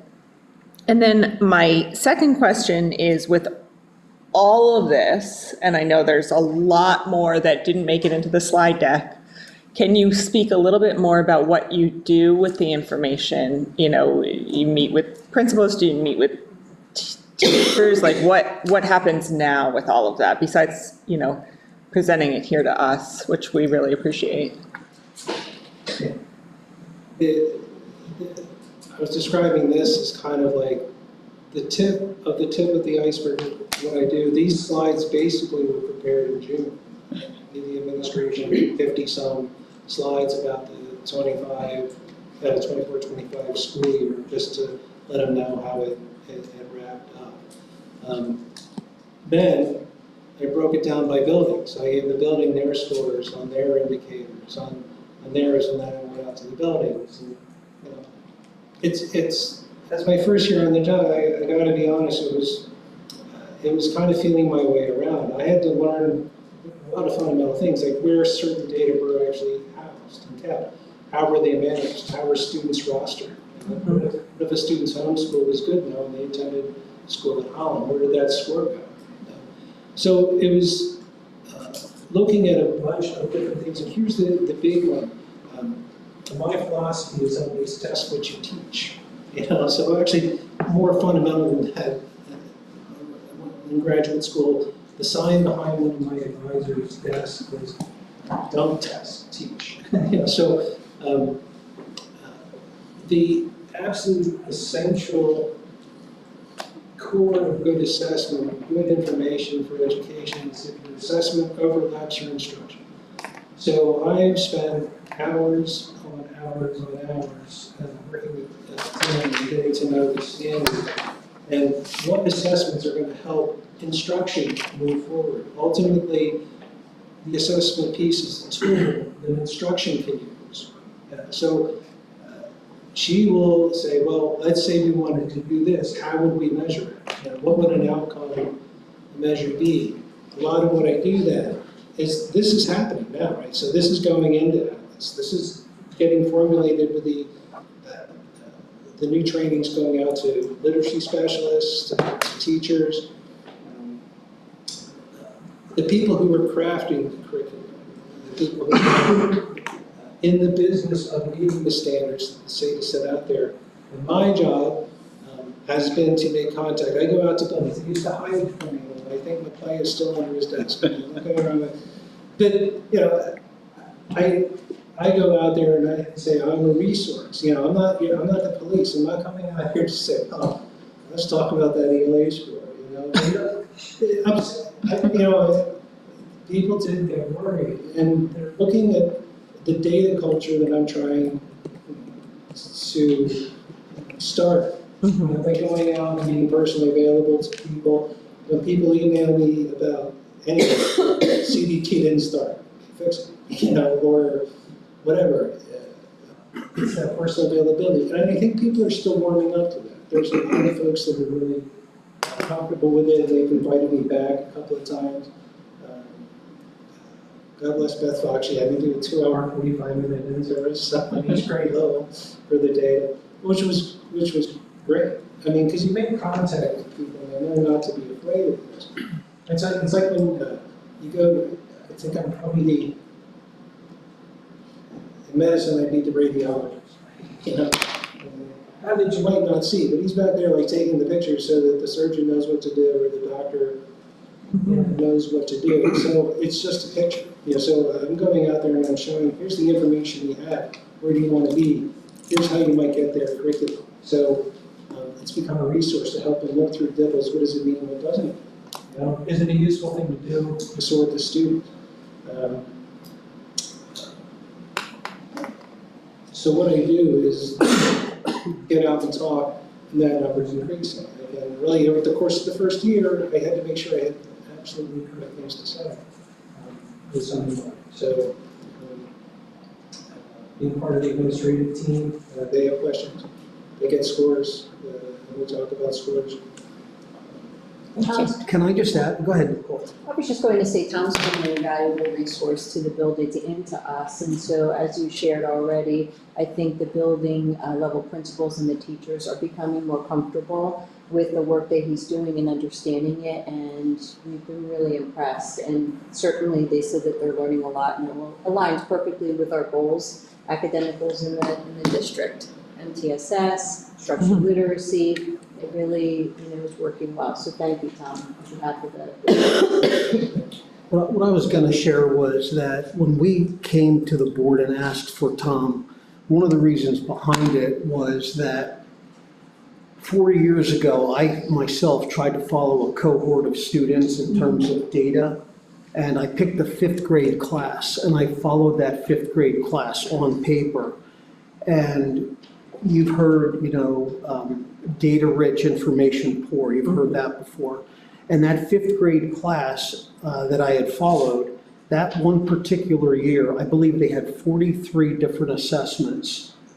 And Tom and Tammy could not have done a better job than they're doing with this in terms of, in my mind, I thought simplistically, if that's 43 assessments and we administer an assessment during a math period every day at the elementary school, kids are missing one full marking period of instruction. Break it out. If you do half it during ELA and half during math, they're missing instruction. And one of the things when we brought Tom on board with the data was to take the data and tell us what's important and, extract or stop doing. Mr. Tate, you said this the other day, what is it we can stop doing? And that was a conversation with Tom with being able to get in and dig in with Tammy, align the assessments with the standards. You heard Tammy talk about an assessment calendar. So some of the things we don't have a choice in, PSSAs, Keystones, they are thou shalls. The state tells us to do it, but we do have some control over the other stuff. So thanks, Tom. And I don't want to elongate the conversation, but I do want to echo those comments, because I think that's the most valuable aspect, is when Dr. Barnes goes and meets with data teams in the individual buildings. So we're talking about building level principals and curriculum leaders, because we have such a wealth of data, but what does it mean?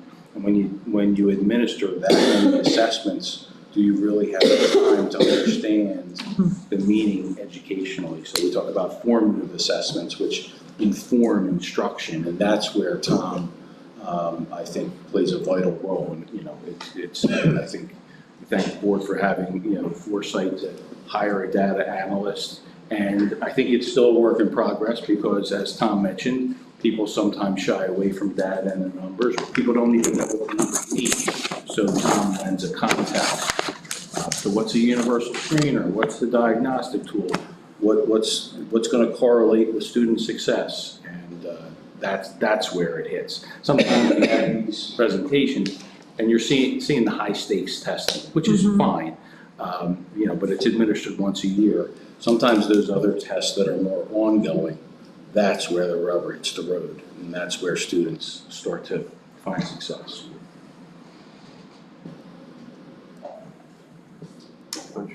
So it was Mr. Dalgo and then Mr. Hickey and then Mr. Roosevelt. Thank you, Dr. Barnes. I think Dr. Funk just basically said everything I was going to say, so you stole my thunder. That's okay. That's okay. I'll kind of repeat it. I'll say it again. You know, basically the correlation of the assessments to the results in the exam, to the PSSAs is great, and it is a work in progress, this information. I'm a big data person, so I kind of grind through this stuff and enjoy it. And I do like that you're meeting with the school principals and getting down to each particular school, because I think each one is different. And so for you to go in there and be hands-on is very, very valuable, more than what I could probably even understand at this point. But the other thing was you were sharing with the National Merit Society and the amount of semifinalists we have compared to other kids, our school districts in our county is just very, very shining light. And then also, I was going to ask you a question, because in the data came up something different to me, where I thought in most cohorts or most grades, we do better with the ELA, I'm sorry, with the math and ELA. But what I saw with the students with IEPs in particular, the higher grades, 4th, 5th, and 6th and 7th, that it reversed. And it's also on the state level. We really are following the state trends, but we are well above the minimum, or should I say the average. So I was wondering what you could speak to that, if you think there's something you could add, why there's a flip in doing even worse in math with students that we, you know, compared to ELA in those higher grades. So, so you talking about in general, or the students with IEPs? Sure. So yeah, the trend reverses in 4th, 5th, 6th, and 7th. But if you go back a couple, those last two slides. So see how it's that's students with IEPs. yeah, and this previous slide shows the same trend. So what you're seeing here is part of that downward slope that you see in all levels of math, right? So here's the lowest, it's the lowest. Sure. Yeah, and up. And But they ELA has stayed about the same. So the downward trend is only in math, not in both. Right. Not in you don't No, see no, that no. in ELA. No, I don't. And it's been like that. Is there anything we can do? So you're seeing a very typical trend here in math, right? So in the early grades, the scores are up there, you know, in the 50s, and they start coming down, you know, down again, and down again. So it's kind of that. In ELA, you don't see that robust of a trend. Now here's one of the things that I talk about what scores don't mean. When you think about how few, compared to the general population, we have maybe 1,700 students with disabilities, so maybe 800 are taking these tests, so maybe 100 at each grade level. You're dealing with a much smaller number of students, so what's going to happen is you're going to have a lot more score variability. Students with IEP is one phrase, but students with disabilities means millions of things. You know, so the characteristic of a student's disability impacts, you know, how a score might come up here. So some might affect one score and not another, and that composition percentage changes, you know, as students go on. I personally test a lot of real exceptional people who have, in high school, they have gifted and emotional needs. So, you know, that can contribute, you know, to Keystone score. Yeah, and that's just an example off the top of my head to illustrate just the diversity of the population makes it extremely hard to kind of characterize, but just kind of level. I do it because it's a public-facing thing, and I want to talk about it. And I want to talk about it because to the extent that, you know, we can help these youngsters, we're doing a really good job at a lot of measures. And we're trying to do better by a lot of measures. And if you look at kind of like, I mentioned that our ELA scores had gone down before the 6th grade levels for general ed. But if you look at this number, this is our rank in 2024. Our rank went up 6 levels. We're now 46. So even though 4 of our indicators came down, that's how robust the phenomenon was of ELA coming down. Ours came down 4 levels, but we still moved up in the state ranking because whatever phenomenon is going on, we're obviously being impacted by it. I mean, I have a few theories. I'll check them out. So looking at data is kind of this whole picture with this kind of framework. Just seeing the numbers, no, we'll do. But again, it just kind of plays out in a larger context. I appreciate your questions and your insights. Yeah, thank you. Jeez, I don't know where to start. Can you go back to the beginning, your first slide? My question, I have a couple observations and questions over what you actually do or what we do. Keep going. Because part of it, the first one has to do with something Tracy said. The first thing I wrote down when you started doing this was why. I'm sorry, I'm thinking All right, one more. Both. Yeah, we're good. The first one. All right.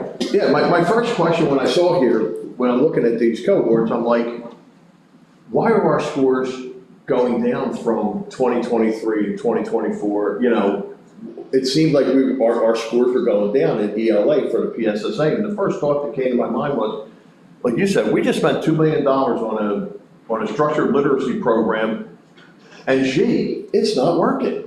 Like, do we make any kind of assessment like that? Maybe that our structured literacy plan isn't working. However, further on, when you do get to the Dibbles one, I did see that like those scores were going up so much to your point. But do you make those kind of assessments like, okay, I think it is because we now use a structured literacy program and it's working? Like, for example, like do you share your opinion like with the group? Because I never, like when you present all the data, which is great, I would like to hear your opinion, your professional opinion on this. Like for example, I looked at the PSSA scores. Keep going, go scroll through another. When you get to the math scores, that little sheet you handed out, where the grades, like they go down, like from 3rd grade to 6th grade. Oh, did I get that out? Well, you showed it, you presented it. It's in there too, isn't it? No, it just If you happened to be show. in my notebook. Are you talking about this one? Right, but it related to scores that you had on that. If you could show that up. For example, just show that screen, that piece of paper.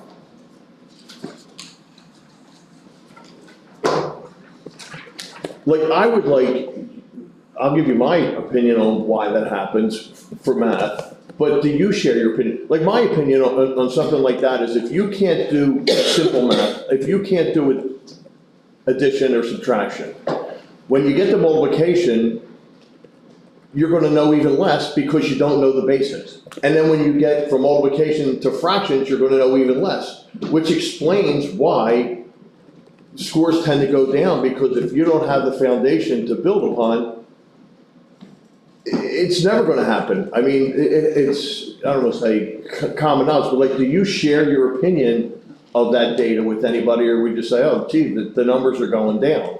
I think it was Nicole who stopped me in the hall the other day and said, do you ever think of anything else besides data? And the answer is, I think about those things more than is probably healthy. One of the things in talking about this, and so one of your points was, is the foundation being poured incorrectly? Feedback on facilities committee. These numbers suggest that the foundations are going in. No, they're suggestive. So what's happening at is there something that isn't good, right? So that just means, okay, that's good. Some of the foundational skills are being developed. And compared to the state and what's normally expected, it looks like we're doing a fairly reasonable job. And yes. So one of the things that I'm hopeful that this curriculum, the standards-based alignment, and the CETs is going to help us exactly answer that. What slipped? Where did it slip? If you have a curriculum now that's not looking like, year to year, equating curriculum with a textbook, what we're doing is we're doing a curriculum from K to 12. So what you have is an arc of skills, and standards. Which ones are building? These are standards assessments. So the answer is going to come when we get assessments linked up with curriculum, intimately, so that we can answer this, because it is a big deal. I don't want to actually minimize that. It's a big deal. Why did reading back off? Is it a failure of structural literacy? I'm not prepared to go there yet. But what I'm thinking about in the back of my head, in my opinion, my administrative colleagues will put school districts by these initiatives are asked to do things that they haven't traditionally done. They're not asking to do something more that they've always done. Or, you know what I mean? Like, they're being given a new skill set and they're asking to deliver on that skill set. It's not only a philosophical shift, it is a technical, it is a professional shift. So what they're trying to do is master these skills themselves and deliver it to our students in a fairly short order of time for a professional organization of this side. So what I think we're seeing is we're moving progressively toward these things, and the demands are being placed on teachers to do certain skills that they haven't done. Seeing a small school erosion, I'm okay with it. And here's the qualification of that. So if they were being asked to do more of a skill that they already had, like read 2 novels, read 3. It's hard pressed to find an example at this time of mine. You get something called a Hawthorne effect. The Hawthorne effect is your scores would go up because people are paying attention. That is a classic psych experiment. They went out in the 50s to an automaking plant, and they wanted to see if increasing the brightness of the lights would increase productivity. So what did they do? They had those, nicely scrubbed graduate students go out, say, how do you feel about the lighting? How do you feel about the lighting? We're going to make the lighting bright. How do you feel about it? So these people were engaged. They were asked about it. They were watched, and their mood went up. And it went up for like 2 years, but when they came back 2 years later, it had gone back down to baseline. The Hawthorne effect was now somebody's paying attention to it. We're doing more, so the scores would go up if it was that. This, I think, is the other one, where they're being asked to do something they haven't done. Let's say you're learning a new skill. It takes more time to deliver. So as they become more proficient, and my guess is that they're going to be able to deliver the skill more efficiently. If you've seen some of these lessons in action, they're sounding out the letters, touching different parts. It's like, I did my first observation at the 3rd grade level, I don't know, 2 years ago when it was started. What? They're writing dots on the letters. What? My presumption is that those scores are going to move up, and they're going to move up because teachers are going to get efficient at what they do, and they're going to have the standards met. So yes, we are improving our basic skills delivery, but look, these other standards are still important. what's gonna pick that up is the CBT. And I'm gonna expect to see the bottom fill out on the CBT scores in terms of basic skills. And then I'm gonna see it and prompt the teachers 3 times a year that start at the high end. A couple, can you go through, I want to get, there was a couple others that, like I said, it was more like an analyzation, analyzing the data. Keep going, it had to do with, that one, what, that one, I think it was that one. That's 6th grade. No, that was, had to do with the math. all right, let's go forward to, that's the first Acadian slide. Okay, that one, All right. the Acadians. 25, beginning, middle, end of the year for each grade. In sixth, like for example, in 6th grade, there seems to be a huge jump. I'll ask this question of Ms. Crawford. Because I've asked it before and I don't know whether we're implementing it or not, but like I said, as I look for solutions or why is there such a big jump? Do we departmentalize the 6th grade now? We do, but it looks different depending on the school because of different variables. For example, it has to look different in a school with, say, for example, 2 sections of 6th grade versus a school that has 4 or 5 sections. But nonetheless, we are departmentalizing, but again, the schedule and what that looks like does vary as it has to, depending from school to school.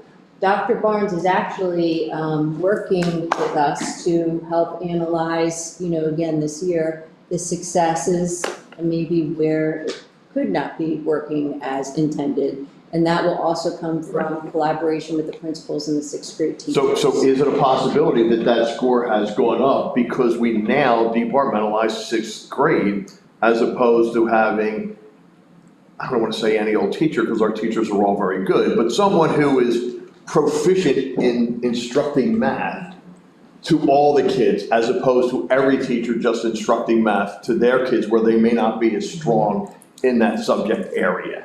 I understand that. That's a possibility. It's a possibility. The only thing, and again, and I would direct this to Dr. Barnes, to get his thoughts, but this is a snapshot of information. And again, we want to look at school by school, what that schedule looks like, which is work now I'm doing this year. So it is work. And then my final one, if you could go to the very end where we talk about, and I've talked about this.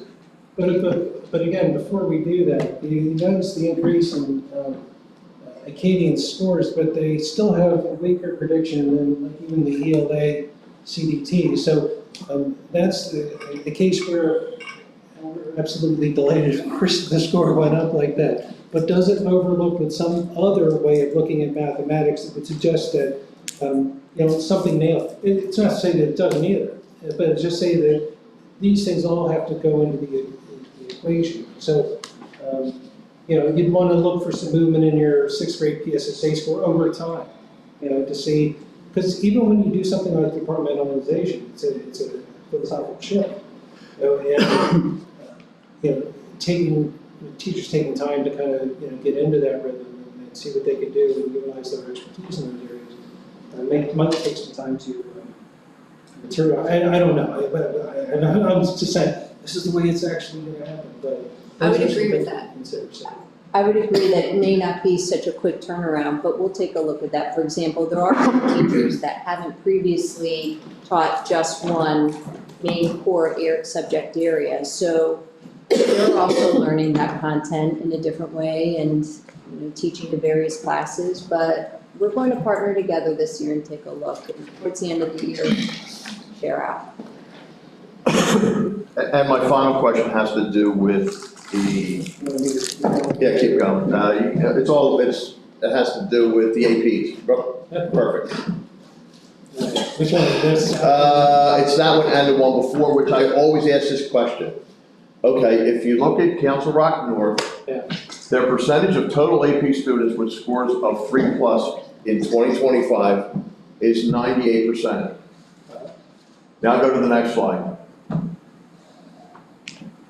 If you go to Council Rock South, their percentage of total AP students with scores of 3+ is 91%.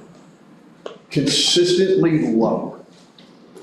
And it's always been consistently lower. So do we analyze that data and say, why? Why are we always consistently lower? Why are the scores in the southern end of the district consistently lower than the northern end? And it may be as simple as socioeconomics. But do we ask that question? Do we try to dive into the why of the difference? Yeah, 91% is a great score, and it's better than all the other scores in the county. But I'm not really interested in all the other scores in the county, or the state for that matter. I'm interested in Council Rock. And there's a difference. Do we try to, the question is, do we try to ever analyze this data to figure out why, where we can bring these scores closer in line with one another? Or is there no solution? Is it a question I would ask 20 years from now? Yes, we do. Look at that question. One of the things also is obviously, time and content constraints that are placed on an education. Prohibits me from going into the elementals of AP performance. There are areas where South outperforms North. I think science, they actually exceeded North score. Last year. So when you look at the composite, those things are, it's true, right? There they are, there's the numbers up there, and those numbers are true, but when you start digging into it, the meaning is a little bit more complex. I think Tammy and I are actually looking at increasing the number of students that take APs, making more AP courses available. That's certainly, this news comes out right out and says, you want to increase your score, do that. And we, from a more educationally important standpoint, not just you as news, but making higher content available for our kids, we think we can do it. And what's going to happen then is that I'm going to be presenting scores where that percentage is going to go down because we've opened the door wider for these students to have that. And then I'm going to have to explain why the scores went down. So I'm going to be happy when that happens because it's going to mean more butts in the seats of people taking that challenging curriculum. And I think that as a district, we'd be proud of that. I appreciate your work. Thank you. Thank you. Okay. Yes, Mr. Roosevelt. Thank you, and thank you, Dr. Barnes. This is a wonderful presentation. I believe this helps board members. I believe this helps administration at both chancellor level, as well as building level, as well as down to classroom level. I also, and perhaps most meaningfully, I think it helps parents. And it may even help students as well, but they're probably tired of looking at stuff like this, and so we'll leave that be for a minute. But no, I particularly like this because you've taken several pieces of data that as a board we are accustomed to looking at from time to time, and you've put them together. And this is a quantitative approach to understand what it means and how do we use it. And it dovetails into what Dr. Sanko said in the beginning of trying to look at a way to improve it. And I think that there are a lot of different elements that force data up and down. You indicated it in the beginning of what this data doesn't say. If there's a couple of kids, the high performers, they're sick that day and they're out, right? There's a lot of different variables. Is it the kids? Is it the teacher? Is it the material, right? There's a lot of different factors that go into this. I don't think that you can just pull one. And that's what I'm gleaning from this, because I really like the data review a couple slides back, because you are analyzing exactly that, the DIBELS with the Acadians, with the CDT and the PSSAs. And my comments really dovetail into a lot of what other people said here. But I think that this level of approach, I would really enjoy seeing this exact analysis every year to track these things, because instead of just tracking it and leaving it. If we go to one of the earlier slides where we're looking at we'll come back to these, but the initial data, these ones, yep, all of these. So these I think are good because we're beginning to analyze it. And when we talk about little factors that can implement, it's almost as if you were to average these 3 years together. That would start to aggregate some of that little pops, and whether you've got more kids that are taking this or less kids, and more in the classroom, as you mentioned before about the AP classroom, it's going to bring things down. So I don't think we should necessarily be looking at the micro element to this. We're looking at the greater trends, which is why if you go forward a few, you're pointing to that trend year over year, but also cohort to cohort. And yeah, that's right. So, and this is where I start to see a larger trend, which is this sort of third grade fall off. So initially in both reading and math, there's a lot of improvement. It's very clear and easy trend. But both in math and reading, it begins to kind of level out a little bit at the third and the fourth, and maybe to some degree the fifth level. And then when you get into 6, 7, and 8, it starts to flatline even more, or perhaps even decline. So that's one of the obvious things that I think we've seen consistently over at least the past 4 years that I've been looking at these, is how do we overcome that third grade hurdle? And how do we overcome that decline 6, 7, and 8?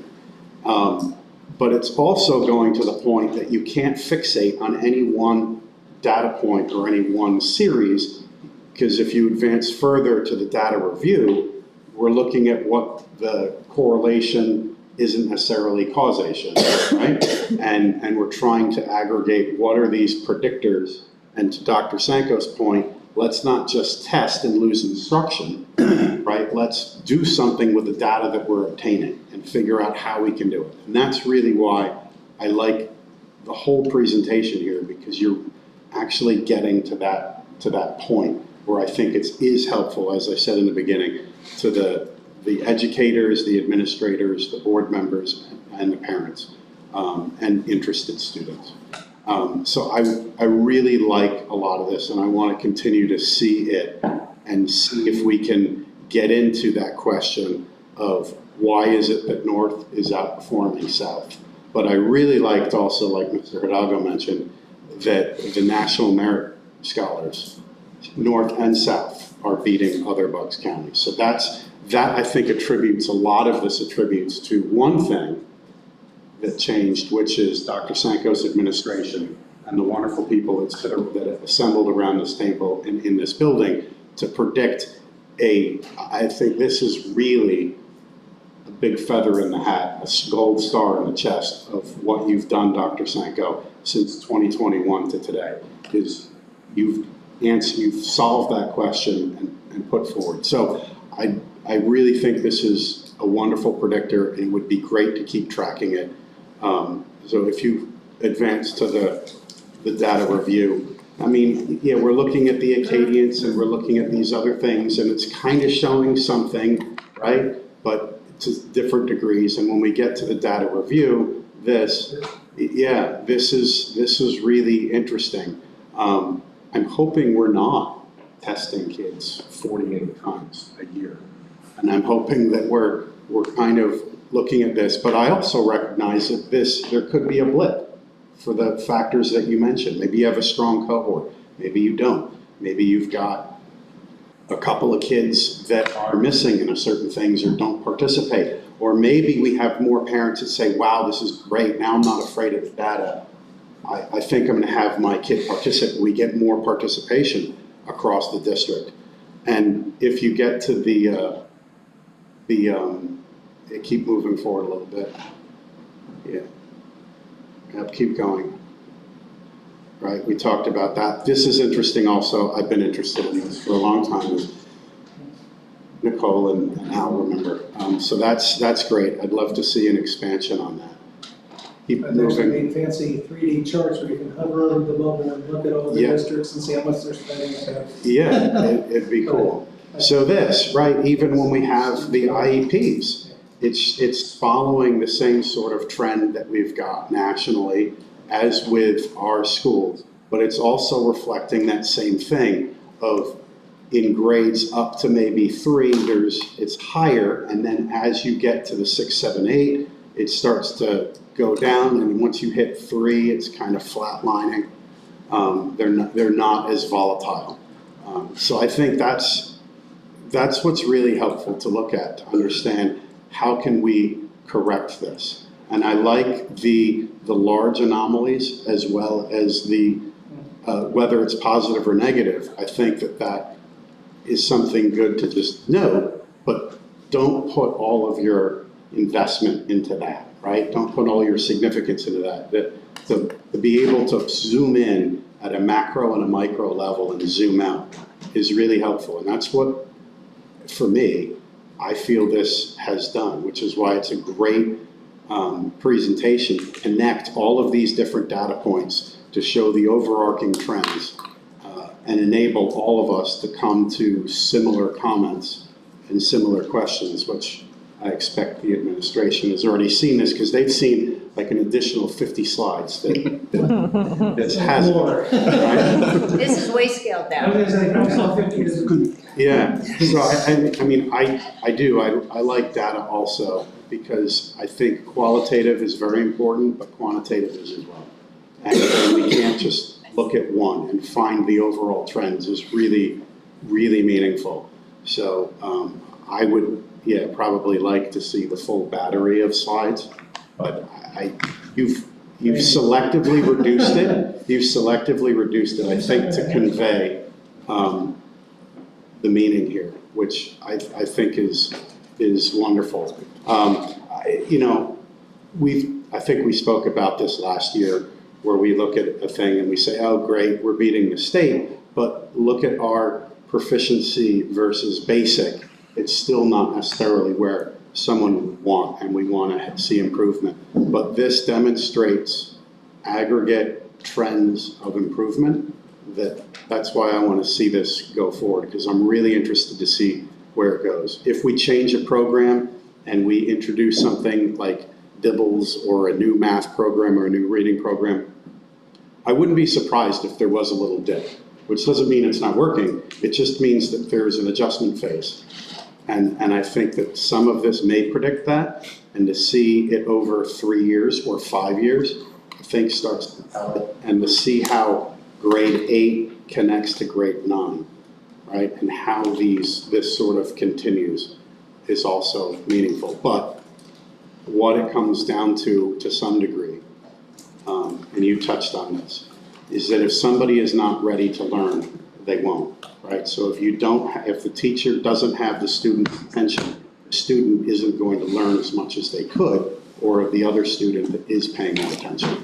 So I was paying attention. Thank you. Ms. Rosedale, thank you for your compliment, but I don't want us to lose sight. All we're doing is giving you back what is evidence of the hard work of our kids and the hard work of our teachers every day. Absolutely. So Tom has done a great job with this administration, but this is just really reiteration of what our kids are doing, and thanks to them for their hard work as well as our teachers. Absolutely, yeah. Thanks. All right, Ms. Polly? Yeah. Could you go back to the slide with the math, say, please? I think it's one of the first ones.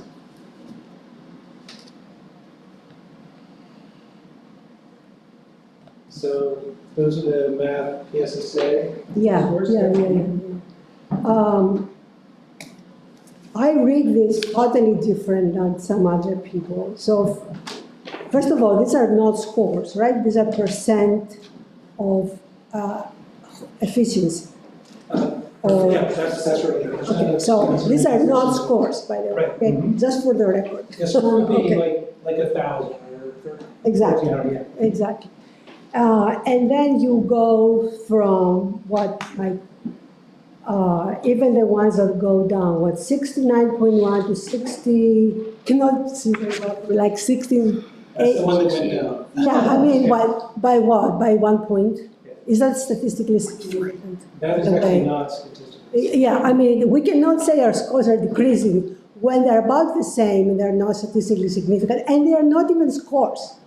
So let's have a different perspective. And then, from third grade and on with the big fall, math is becoming really difficult very quickly. And I know that because I see what my kids did, and I did math, and I was a math major. To be efficient as you get at older grades, it's becoming more and more difficult, even for business students. So I would not say that we're not doing well. I mean, I think we can always improve, of course. There's always, but this looks good. I mean, and when you go to the IPs, and I remember when you shared the data with like the other districts in Bucks County and how well we do. We should not beat ourselves up for when we are doing a good job. You're a district that is used to excellence. And when we see like scores going down that, all hands are on deck, to find out what's going on, and we become fixated with these things, but then you lose sight of all the good news. Exactly. Look at the APs too, like students with like APs and the scores. That is amazing. And 91%, I'm sorry, but this is very high. It's like an A+, it's over 90%. So, congratulations to the district. I think we're doing a great job. Always can improve on everything we do.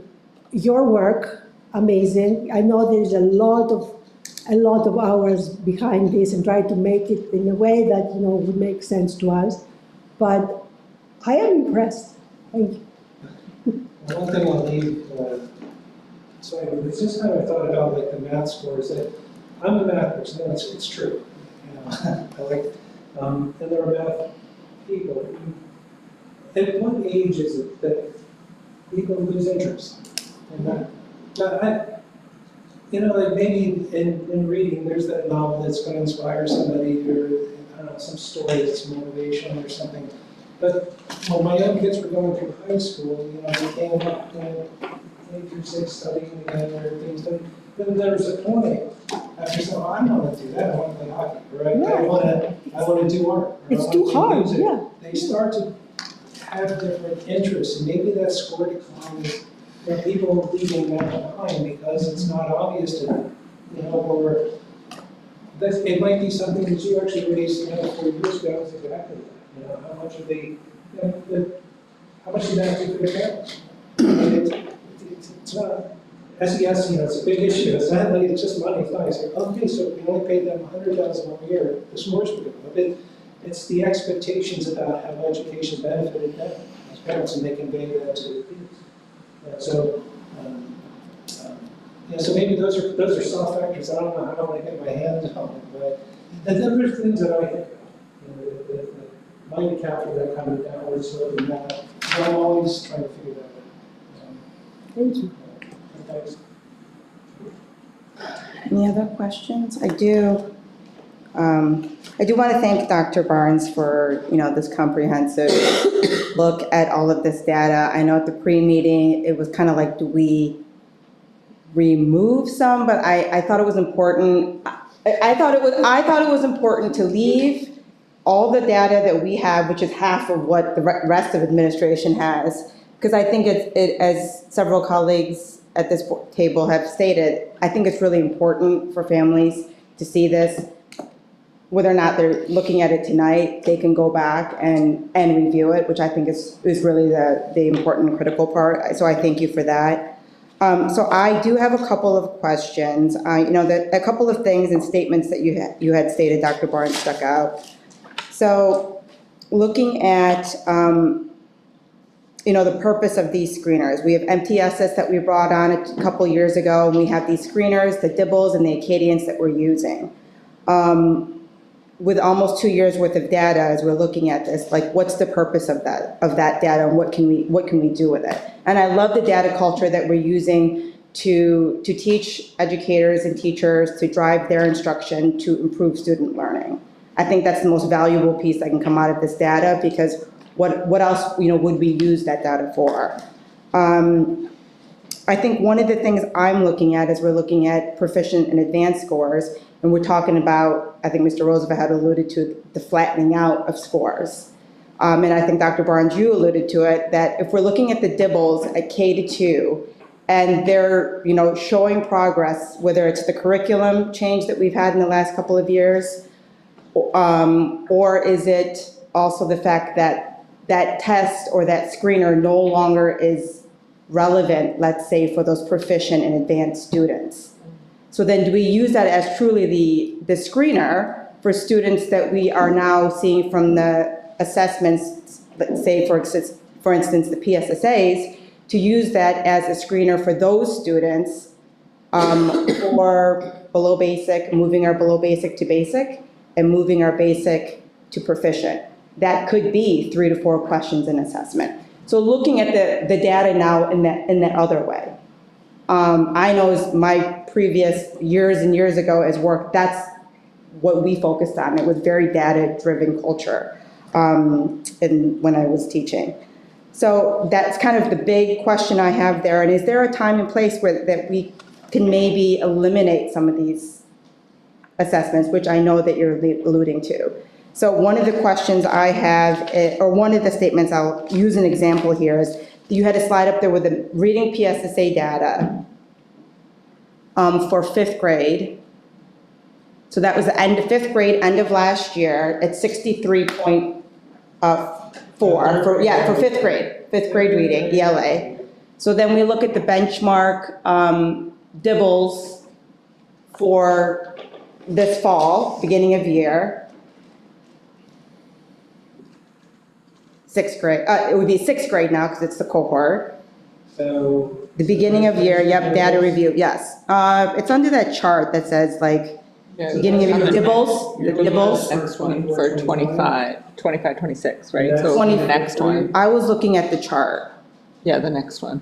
The next one is the beginning. The tab, right there, so there's 69.1. So that to me kind of confirms this question I'm posing, that I don't expect an answer obviously now, but for administration, teachers, and for you, Dr. Barnes, as you continue to analyze the data, to think about if that cohort from last year's 5th grade proficient advanced ELA were at what was it? It was 63.4. They took the DIBELS at the beginning of this school year, which is now the 6th grade, are at 69.1. That kind of answers that question of, is that screener necessary for those cohort of students for January and for the spring?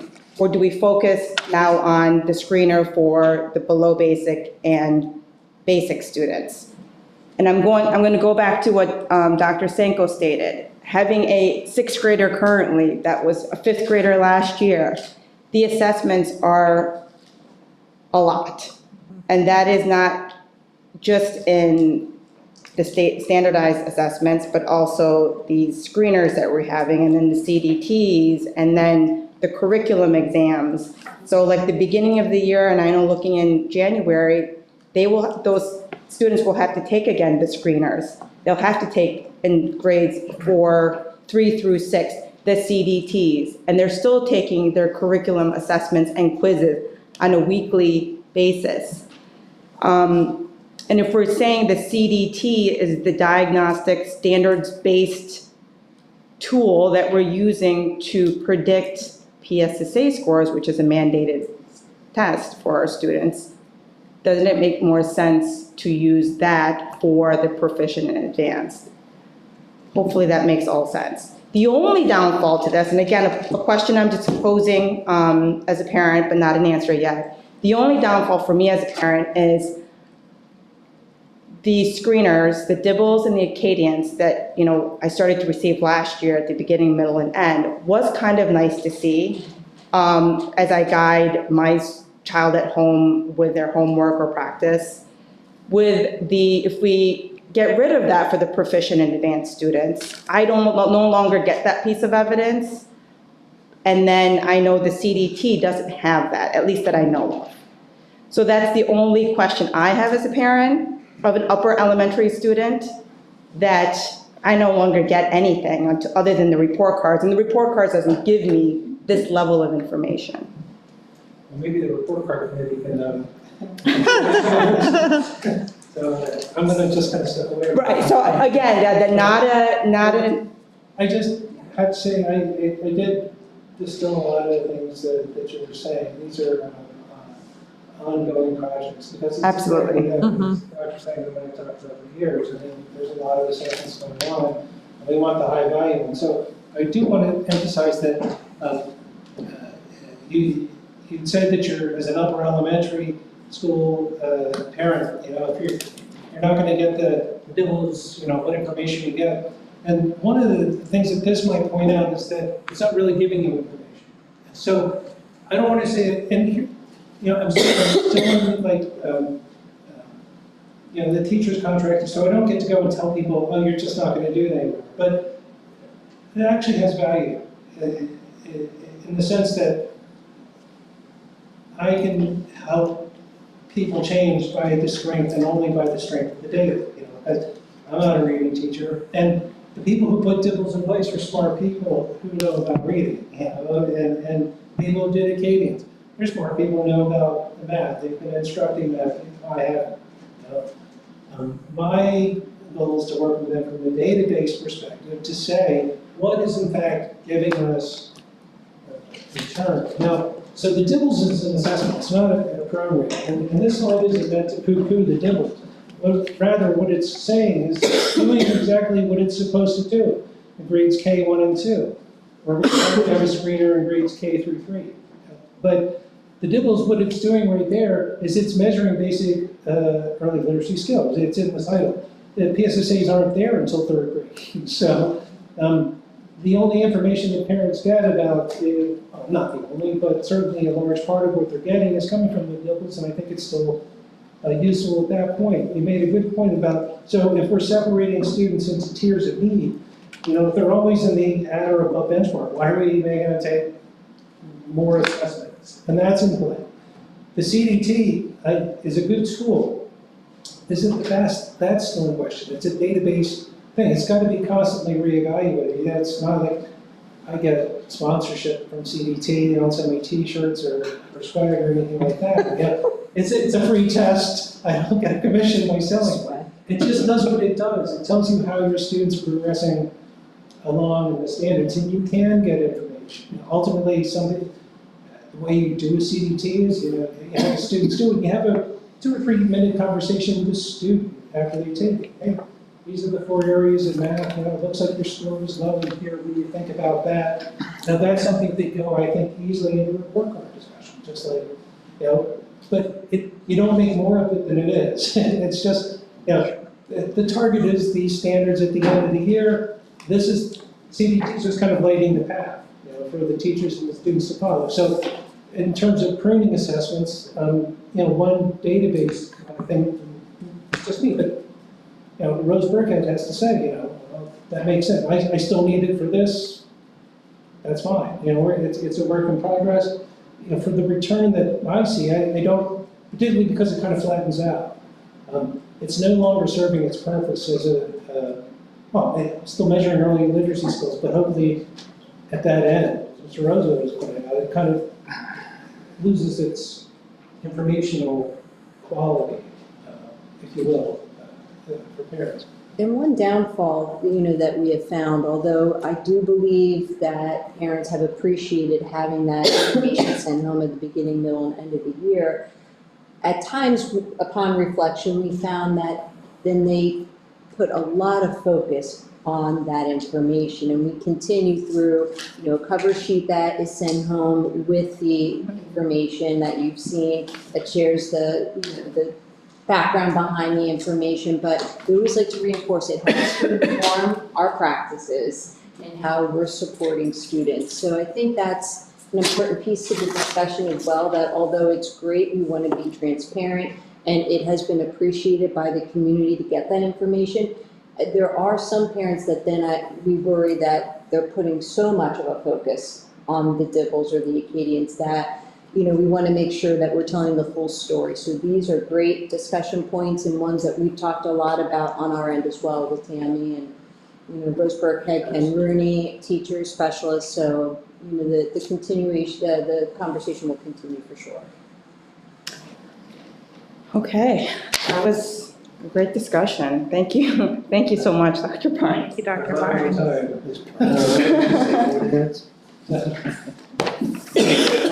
Barnes.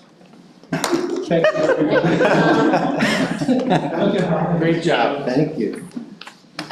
You too.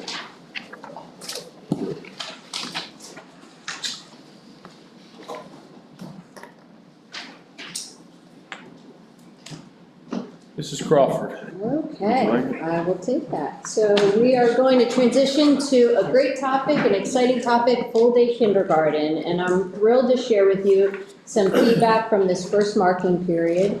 And I'd like to kick things off by talking about the importance of, which we've discussed before, not just launching full-day kindergarten at the start of this year, but ensuring that these kindergarten teachers, specialists, and staff have opportunities throughout the year to be able to reflect on their practices, to be able to problem solve together, and to be able to feel supported by everyone who is a part of this work. So one of the first opportunities that we provided for the kindergarten teachers was to come together here at Chancellor on the in-service day on October 8th. And so that proved to be really productive, a great use of time. We dedicated that time together for them to collaborate, to discuss what was going well, some challenges that they may have encountered at the start of the year.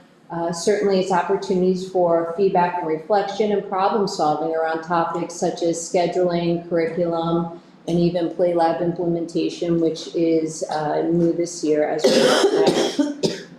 I want to share some of the successes from the teachers, from their perspective that they shared that day. They shared that students were showing progress and adapting well to full-day kindergarten. I think it's important to point out, although I'm capturing some initial feedback from October 8th, we have all been in very close contact with kindergarten teachers, whether it's opportunities that they have here at Chancellor Center to collaborate, or when we are in classrooms, we meeting, whether it's Tammy Gary, Ann Bell, myself, Rose Burkhead, Ken Rooney. So there are many of us that are working with the kindergarten teachers and receiving this feedback. There's certainly a strong sense of teamwork among the kindergarten teachers, and they are highly collaborative and reflective. Certainly there's been great success with the increased time for core instruction. The teachers are sharing that that's been very beneficial to students. And then dedicated time for that daily intervention, or what we call win time, as well as small group instruction. You will see anytime we capture feedback from kindergarten teachers and staff, you continually see the word time, increased time, having the time to. Supporting and having the time. So I think that's really important to point out that was felt very, strongly from the very first day of school, that they have really seen such an increase with engagement and having that time to teach our programs the way that they were meant to. And then having the support from our instructional assistants. On behalf of the team, I just want to thank all of you again for that support, in addition to the kindergarten teachers that we hired, but hiring instructional assistants, one for each building. That has been great. Challenges that they shared and have continued to share. We've had our typical challenges that we've encountered with students transitioning to the big schools, we would say at the beginning of the school year. So that's ongoing. And between principals and their teams at the building level and coming together as a group, we're always helping to problem solve. And then finding opportunities throughout this year, again, to collaborate on instruction, assessment, the report card, which we'll talk about in a little bit, their daily schedule, and just wanting to make sure that we have that alignment and consistency across the 10 elementary schools. It's been really important for me personally to be able to see Play Lab in action. Our first unit for Play Lab was related to apples and pumpkins, and so we thought it was important for the teachers to be able to begin Play Lab and begin full day K and trialing that those first couple months. But now I've been getting in recently to see the second unit of study, which is My Community. And so I have some pictures that I'll be sharing, but just to remind you of some of the details related to these units of study, which you have seen, copies of all of them, that it is always the goal for children to actively learn through play, through routine, and just being able to socialize and engage in different activities related to play. The essential questions for this My Community unit are, just again to refresh your memories, what is a community? Who are community helpers? What relationships are there between me and community helpers? What responsibility do community helpers have in my own community? And what responsibilities do we have as a part of a community? So that may be their community in the classroom, in their larger school, at home. All of that is being taught through Play Lab. And so I've had an opportunity to see several Play Labs in several schools recently. And so what you'll see in the subsequent slides with different pictures, you'll see students drawing pictures of classmates, different school staff, community helpers. You'll see students playing with blocks, building schools, for example, drawing a map, lots of work with maps. So recently I saw students, and you'll see some pictures of them, drawing maps that are 2-dimensional, 3-dimensional, read-alouds related to maps. There are many lessons related to map making. Community construction, working with a floor map and setting up signs and wooden community helpers. You'll see that in the pictures. I love the dramatic play. You'll see a post office shop where we have students that dress up, and there was one student that was working the post office, and he was very busy. And the students were actively engaged. So I'll just go ahead and share some of those pictures. And it's really important to just continue to reinforce that the children were happy, they were engaged, they were having fun, they were learning. And I loved having the opportunity to be able to talk directly with the teachers in the classroom, not just up here at Chancellor or on an in-service day. And they are working really hard. And most importantly, it's important to point out that, they are excited for their children. So you just see the learning and the excitement come alive. So in these pictures, you'll see their pictures of their community, building with the wooden blocks, working together, lots of socialization. Again, there's that floor mat. And so you'll see many of these materials we purchased through our educational initiatives funds. So we have consistency across the 10 elementary schools where they all are working with the same materials and just having a blast. So you'll see some of the puppets. They were working, the girls in the top right-hand corner were working as vets. And again, more work with our roadmap on the floor, doing puzzles. The bottom left-hand corner, that student was working as a doctor and someone working the cashier. I mean, it was just fun. I could go on and on, but I'm happy to take any questions you have up until this point. But, it's related to Play Lab, related to full-day kindergarten, will certainly continue throughout the year. Questions? Oh, I actually did have maybe just a comment, Ms. Crawford, and I know that we've discussed it in plenty of detail, but just since you're kind of reviewing and Play Lab was kind of up there as a focus, that we hear the word still Play Lab, but it is where we're teaching the curriculum, and when I'm hearing My Community, that is a social studies standards for kindergarten. I'm sure the apples was probably science-based for the fall. So not only are the students learning and practicing social skills through play, but they're also getting that curriculum aspect that they need in social studies or science. Absolutely. Okay. Thank you. Okay. So moving on to the elementary report card.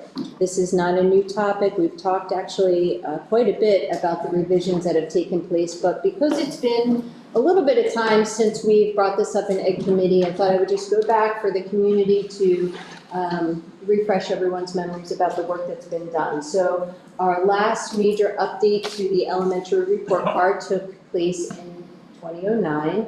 Our current revision work is designed to improve the clarity and the consistency and the alignment of the elementary reporting practices.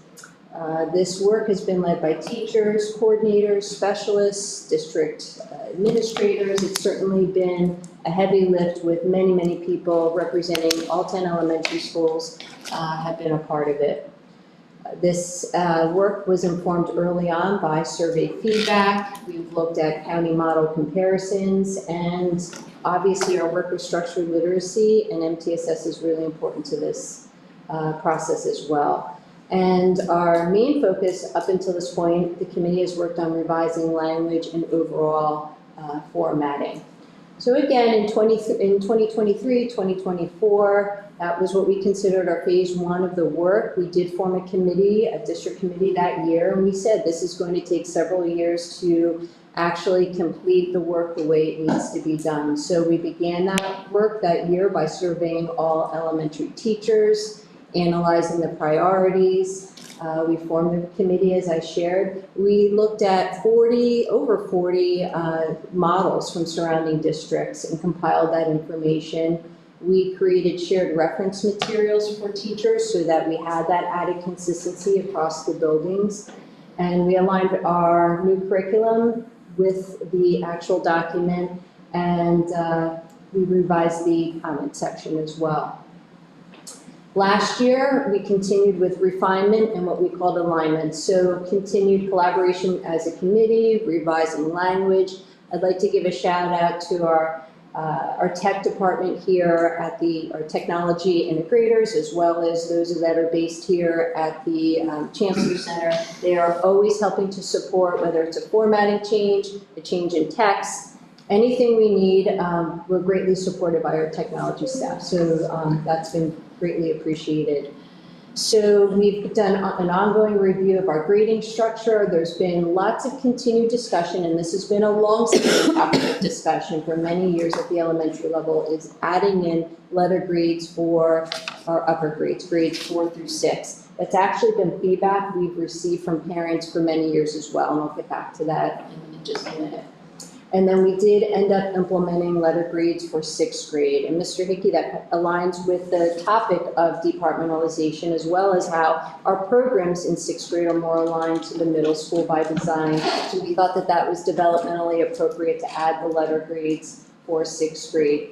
And we've continued through our work with our curriculum coordinator specialist, Tammy Gary, to align assessments with the reporting categories on the report card. So that is ongoing, and some great work has been done. So our goal this year as a committee will be to begin the exploration of a trimester format. Once again, this is not a new topic of discussion. I can remember maybe 15 years ago it was coming up at that time, and it just wasn't the right time to be able to explore it, but we are committing to moving forward with that exploration this year. I started the year personally by surveying my counterparts in the surrounding Bucks County school districts to find out who has a trimester model, as well as, is that working, is it not? There are certain school districts in the area that have a trimester model paired with 2 opportunities for conferences, one in the fall and one in the spring. So finding out some feedback about how that's working, what that looks like, etc. So we have that information. It's not compiled yet, but at our January Education Committee meeting, I do plan to present that information with all of you. So again, exploring that spring conference option, and we do have a stakeholder group. They were very helpful over the last couple of years. We plan to continue to engage that parent stakeholder group because, again, we continue as a committee to talk about the purpose of a report card is to make sure we're providing parents with helpful information and insight into their children and how they're doing in school. So it's really important. They will continue to be a part of the work that we do. Providing ongoing updates this year at education committee meetings and realigning assessment windows to support the possibility of trimester reporting. And then should we decide to move forward with this model, we would look at planning and budgeting accordingly. I think it's really important to also add in that We have not made any decisions. Right now, again, we're at the exploratory phase, but we would not, even if we do decide to move forward with trimesters, that would not be something that starts next year.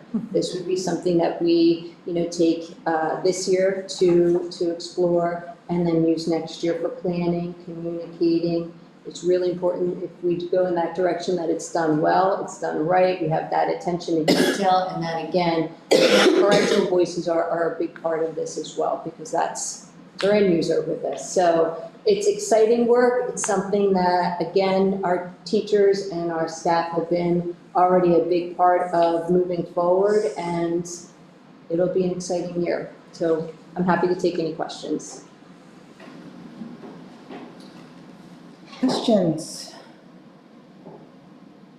So second? Just quickly, so this is phase 3. Is there a phase 4 also, or is this it? According to Mr. Funk, he thinks there'll be a phase 5, 6, and 7. Jeez, Mr. Funk. I think you're doing great. No, we laugh about it because it is something that's taken, a couple of years already, but there was a lot of work to do with the current Big model. project, And yeah. especially with curricular changes, programming changes, new initiatives.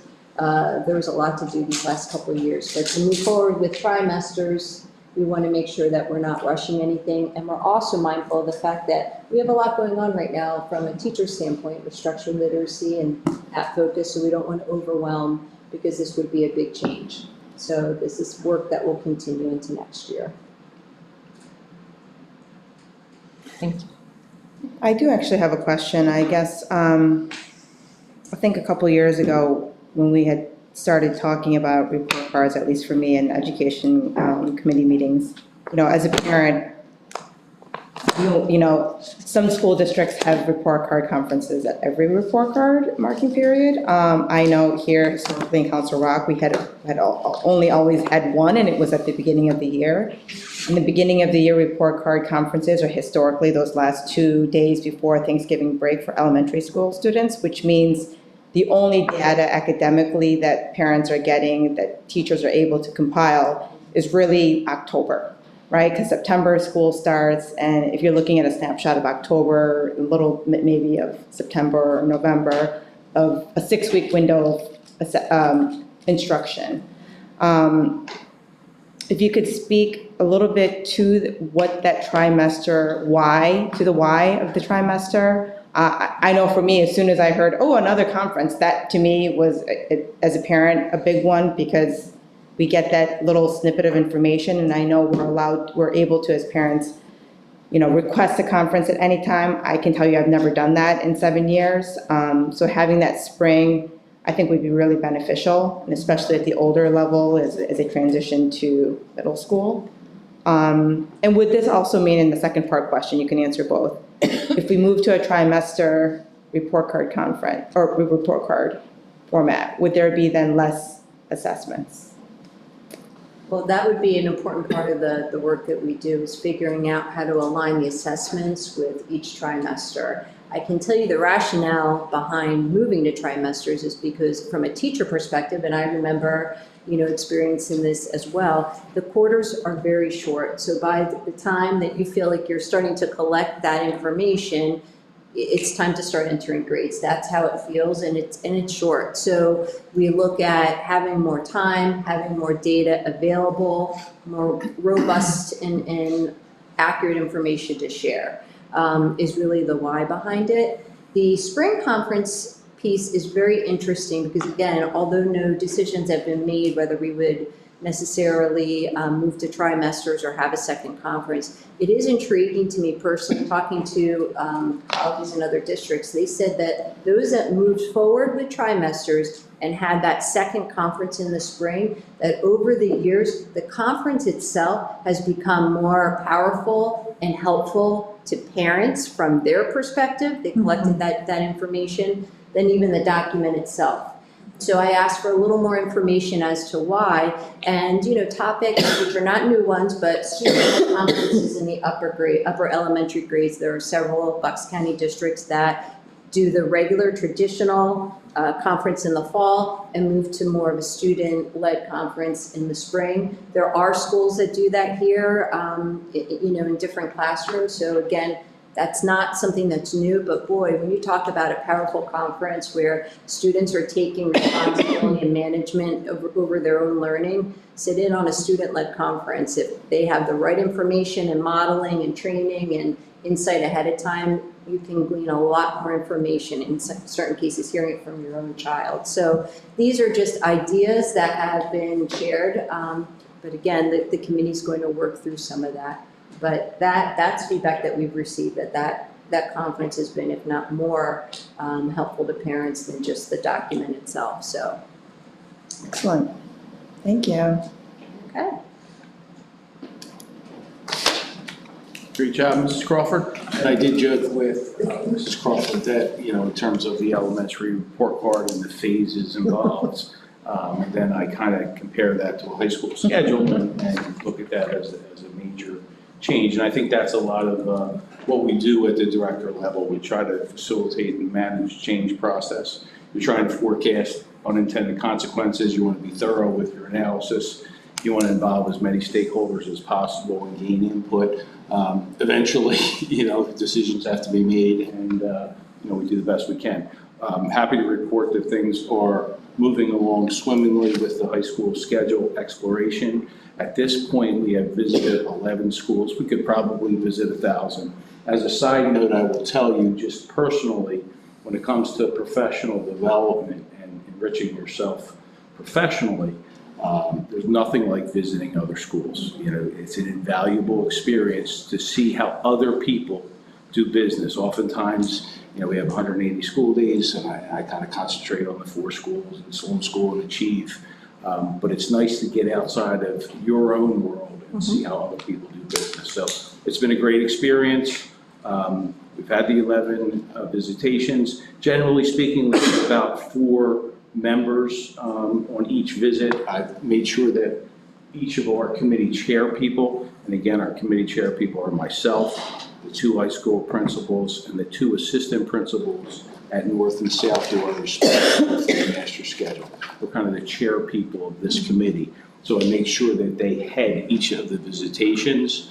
And we've tried to see a variety of schedules, and there are a variety of schedules. It's almost like each high school has its own twist, its own variation on how to do business. But we've made sure that we've seen terminology that you've heard before when it comes to master schedules. 4x4 blocks, 8AB blocks. We've seen schedules with unit lunches, otherwise known as lunch and learns, advisory periods. We've seen flex schedules. We've seen what I would term soft start schedules, where the students start a little bit later. We've seen a lot of schedules that have some senior privileges that are kind of woven into the fabric there, whether that's an early release, a late arrival, or some sort of internship during the second semester of their senior year. And it's been absolutely fascinating.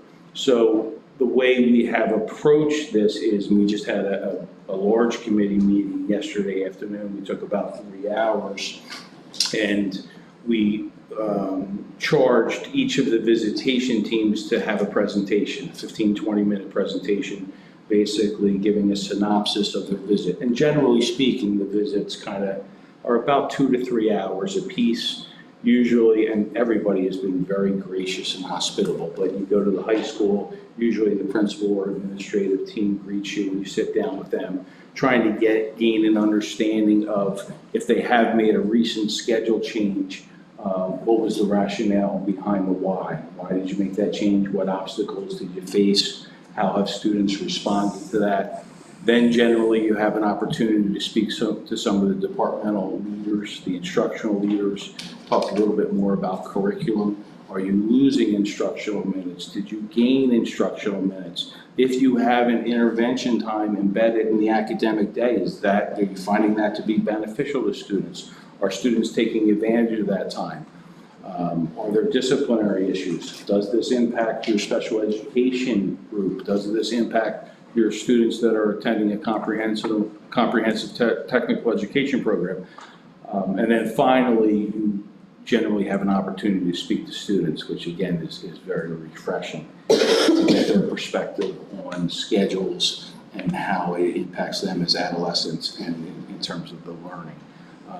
So yesterday, we had an opportunity to hear from 5 of the groups, and then we had a question and answer period. And then on December 19th, we will hear from the other 6 groups. Projecting forward, and again, this is part of the, what's the process and how do we go about making sure that we make informed decisions and everybody has input that is valued. The way I see this unfolding is that, you know, perhaps in January, when we reconvene as a larger group, we'll look for things, and sometimes it's easier to do the rollouts. So of the schools that we visited, of things that we have learned, and I think it's a good point, and Mrs. Polly, we talked about this in the pre-meeting, we're not just limiting ourselves to 11 schools that we visited. Again, there's hundreds of schedules and variations of those schedules. And oftentimes, you know, we may end up with something that is more eclectic. We like this, we don't like that. So perhaps January is more of a rollout. Like the group, the critical mass of the group, we just can't see this working in Council Rock School District. It doesn't fit our culture, and pragmatically, we just can't see it working. We kind of push that to the side. And then in February, what are the elements that are really appealing to us? We really think that this is worthy of further exploration. We generally agree, there's consensus that these are things that we probably should follow up on and pursue.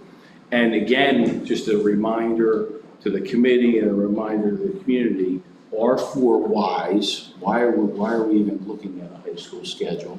1, increase credit opportunities. 2, embed academic intervention and enrichment time within the day, within the scheduled day. 3, provide time for teacher collaboration. And 4, reduce student stress. That's kind of what we came up with as our major check boxes as we look to possibly a new schedule. We may end up, as I reminded the committee before, with the same schedule, but as we explore this process, those are the 4 major areas that we're really looking to address. We have the traditional 6-period day, 55 minutes in length, so we have 24 credit opportunities over 4 years. Many of the schools that we visited, if you have a 7-period day, intuitively, it's 28 credit opportunities. If you have an 8-period day, whether that's traditional, like in the Chamonix, that might be more like 45 minutes, or whether it's block, that's 32 credit opportunities. Well, what do you do with those 32 credits? Are students going to take more electives? Are they going to have more choice? Are there going to be potential study halls and early release and late arrivals and senior internship opportunities within those schedules? How do you incorporate that intervention desire that we seem to have during the day? Is that through a unit lunch? Is that through an advisory? How often would that advisory meet? Is it every day? Is it once a week? Is it twice a month? Those are the questions that we're going to continue to grapple with to try to find the schedule that best suits the needs of all of our learners, which is a difficult chore, but one that is very exciting. Hopefully, if we progress well, you know, at the end of the year, we would be prepared to make 1 or 2 recommendations, or at least bring that back to the Education Committee and let you know this is where we are as a committee in terms of, hey, we think that this is worthy of further exploration. And then we talked about going further into the future, and this is a little bit like the elementary report card phases. Then it gets a little bit more granular. When you talk about staffing, are there staffing implications? And certainly, you know, we're always very mindful of our fiscal responsibility. Would we have to hire 5, 10, 15 teachers in a given schedule? Would it be status quo? Would there potentially be a reduction in staff? What are we looking at in terms of staffing implications? Are there transportation implications? How does it impact all of those subgroups that we're very mindful of? We would then most likely put that schedule or 2 schedules that we were examining into a sandbox, if you will. So we have right now eSchool Plus is our school information system. We would run that schedule through eSchool Plus in a sandbox model to see how it works. A lot of decisions would have to be made. We'd probably be coming before the board to make a lot of those decisions in terms of, okay, if we had X amount of credits, what's your graduation requirement? How many credits would you need? Let's say we went to a 28 credit graduation requirement. How many credits would you need in order to earn your diploma? 26 out of 28, 27 out of 28, 25 out of 28? Those are just some of the decisions that would have to be worked out. Of course, then you have a phase-in process because you have freshmen, sophomores, juniors, and seniors. So depending on when we would implement a new schedule, if we implemented a new schedule, how does that impact the grade point average, their class ranking, and how does it mesh with the old system, if you will? So those are just some of the things that we would work out. Our students at the high school level, program planning wise, they select courses for the following year in January. So my anticipation is next year would be a real heavy work study year, and we probably would not be ready to select courses in January for a new schedule. You'd probably be looking at the following year for that January selection. And then the following year, phase 4 of the elementary report card for possible implementation. But that's if everything goes. But it's been an exciting process. So I'll stop talking there and take any questions that you may have. Questions? I'll jump in. Mr. Roosevelt? I think another one of the 4, or perhaps a substitute out for one of them, and you touched on it, is educational impact. As we saw from Dr. Barnes's presentation, there are many things that can influence this, and it's something that a lot of us try to put our arms around. And what we think may be positive might not. What we think might be negative might actually be positive. So as we're looking at the schedule, the educational impact is important.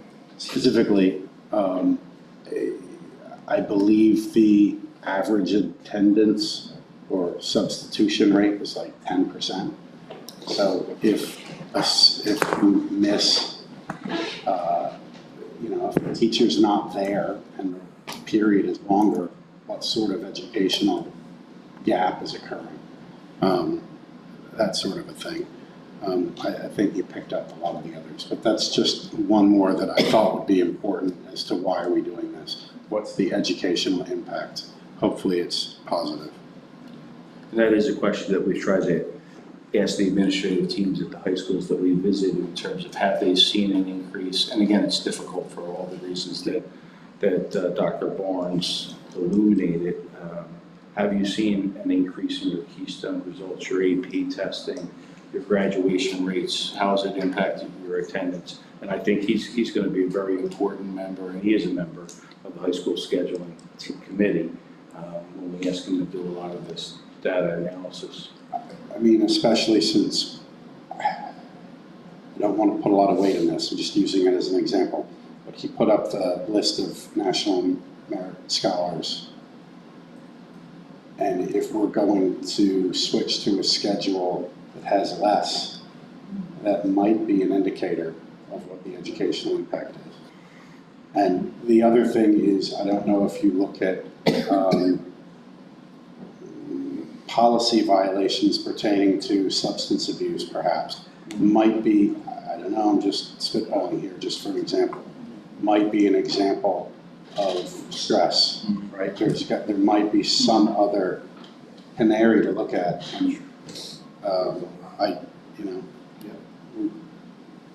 It would be interesting if the administration could find and sort of carve that out a little bit so that we could look at some of these predictors that might indicate stress or education impact. Yeah, no, you make a great point, and I think that's the challenge for the committee. There are so many variables that impact performance and high school schedules and what part does that play in the performance. A couple quick examples that I think were the one you mentioned with attendance, and we grapple with this. So, for example, an 8AB schedule. So let me just kind of explain for folks listening at home what that would mean. That would be a block schedule, but you would take 4 classes on A day, if you will. So let's say there would be odd number classes, 1, 3, 5, 7. And then on B day, you would take 2, 4, 6, 8.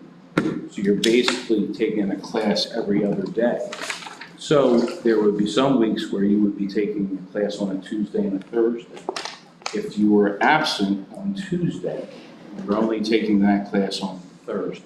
So those are the issues that we grapple with. Now, the other kind of thing that comes up with 4x4 block, for example, is 4x4 block is when you would have 4 longer class periods, but it's all in one semester. So it's 1, 2, 3, 4. So you're basically taking a whole year's worth of curriculum and academics in one semester. And then second semester, you have another 4. That's a traditional 4x4.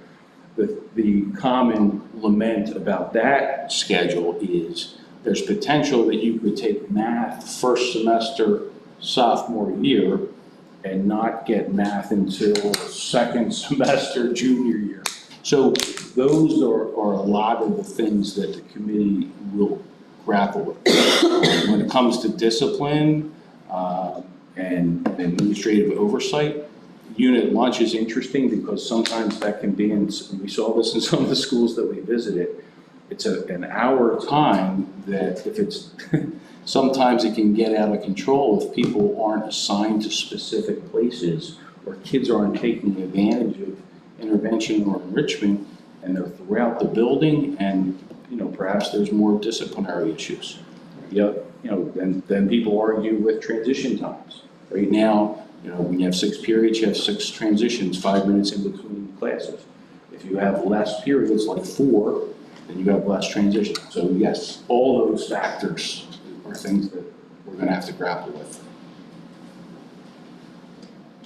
Thank you. Any others?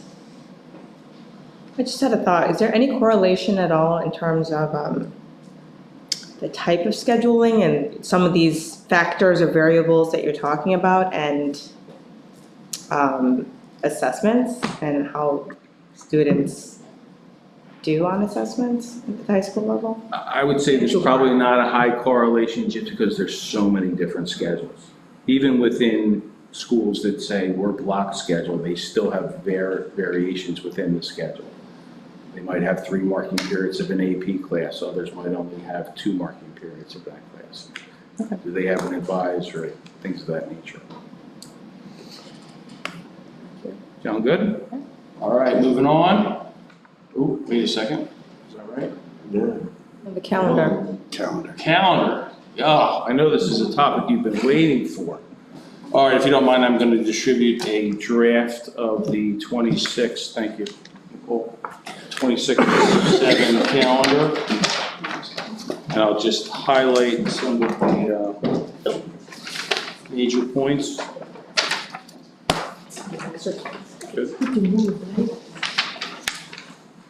Thank you.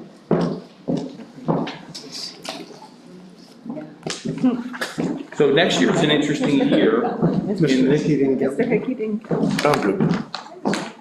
Thank you. Next year's an interesting year, right off the bat, because of where Labor Day starts. So if you kind of look at the bottom of that schedule, we always have that caveat regarding which date Labor Day falls on. And this is the latest possible date in which Labor Day could fall, on September 7th. So we're gonna follow our rule of thumb and start school before Labor Day. But in this case, we're starting school much earlier than Labor Day. So our proposed first day of school would be Monday, August 31st, K-6, and then 7 and 9 for those transition grades, transition to middle school and transition to high school. And then all students would report on September the 1st, that Tuesday in September. One other consideration that we've kind of batted around a bit is there have been times where we have had that Friday before Labor Day weekend as a day off.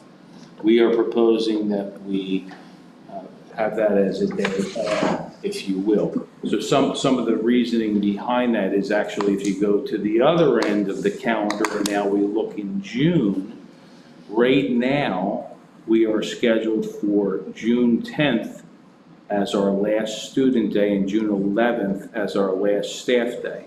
If we were to take off on Friday, September the 4th, that would push us into the following week. So we thought it wise that September 4th day may remain the day on, if you will.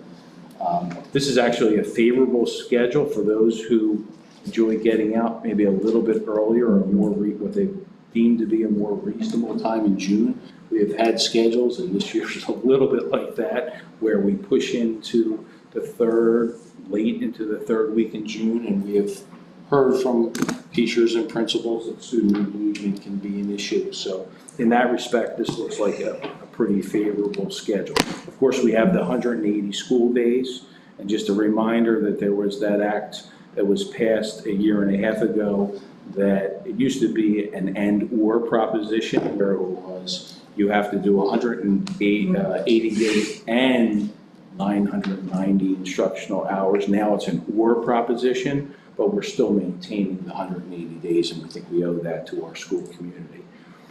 Just a reminder, with the new CREA agreement in place, we now have 190 teacher days, just like this year. So that's an increase from the 189 that it was in previous years. So for example, this year, we added a teacher day in May, the May election day. I will also note for this draft schedule that we're going to do the same thing. That's going to be a teacher day in May. Right now, that date is still tentative, what the election day will be for May of 2027. But if it falls where we think it will fall, that would be on May 18th. Rosh Hashanah happens to fall on a weekend next year. So again, sometimes we're looking at, that 180 days holistically, and where are we putting these? And we've, when you have a 5-day spring break and you have some holidays that we put in recently, Diwali and Eid, the fact that Rosh Hashanah falls on a weekend, again, that's probably something that points to maybe an earlier departure in June. And then in terms of our flexible instructional days, those are the days when, whether it's a weather situation or some sort of other potential emergency closure, that we would have the option to have a kind of a cyber day where students, and we are a one-to-one school district, would receive their instruction at home through Canvas and Google. We have the option to use up to 5 days in those cases. If we don't use those days, then what we have done in the past is we have added to the end of the year. So this year, at the end of this year, we are due to renew our application for the flex days. We do that every 3 years. You want to say something? I was just going to mention that we did make the decision that upon the first snowfall, should we need to close school, then that would be a flexible instructional day, as compared to the past where we did have in the last couple of years, the first snow closure was an actual traditional snow day. And again, just trying to keep in mind that we don't want to go too far into the spring, like what happened last year. So that's it, just wanted to add. So, as we know, we've talked about district calendars before. They can be difficult. Sometimes families have preferences about Labor Day and end of the school year and even spring break, and it's difficult to make everybody happy with some of those decisions. But all in all, I do think that this 26-27 calendar, and just the way a lot of things fall in terms of holidays and whatnot, really represents a pretty balanced calendar.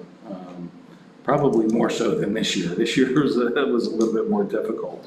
But I do like the option of, having that flexible days, should we encounter difficult weather. But this is the draft that we put before you. Certainly willing to have some conversation about that. Ultimately, we would like to put this on the board agenda for December.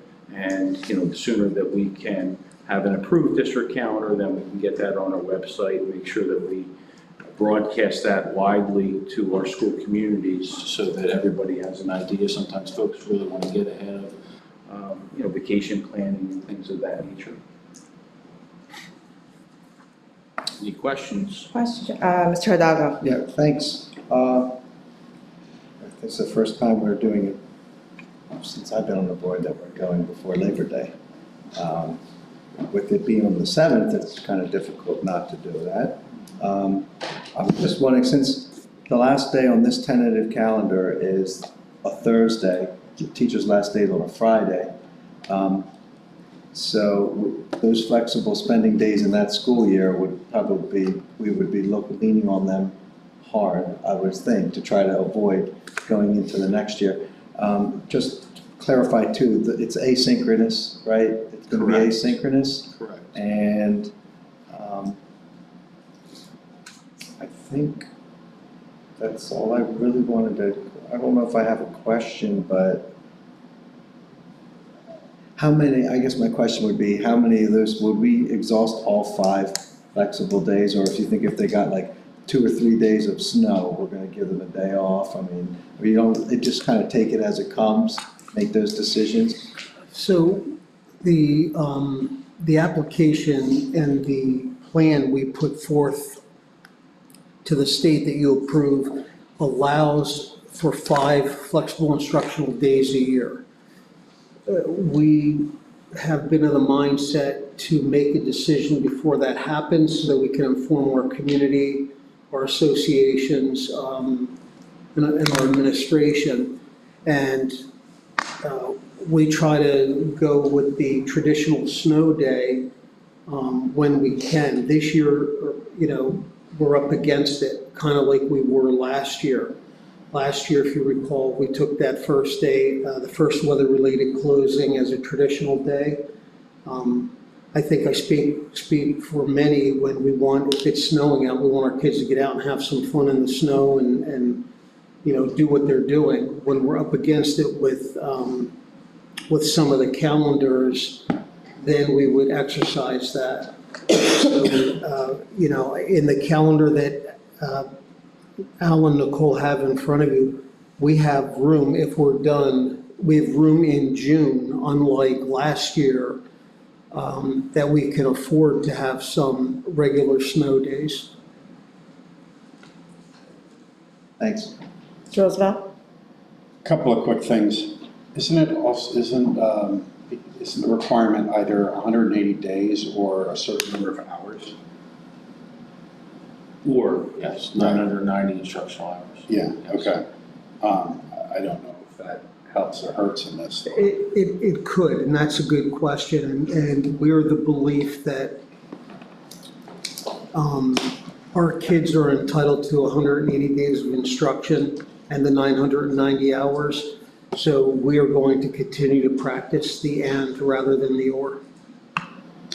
It's more instruction is good, but it dovetails into my second comment, which is we recently reviewed the policy on attendance and clarified the number of days of absence. And I think it boils down to what previous board members have articulated, dovetails well.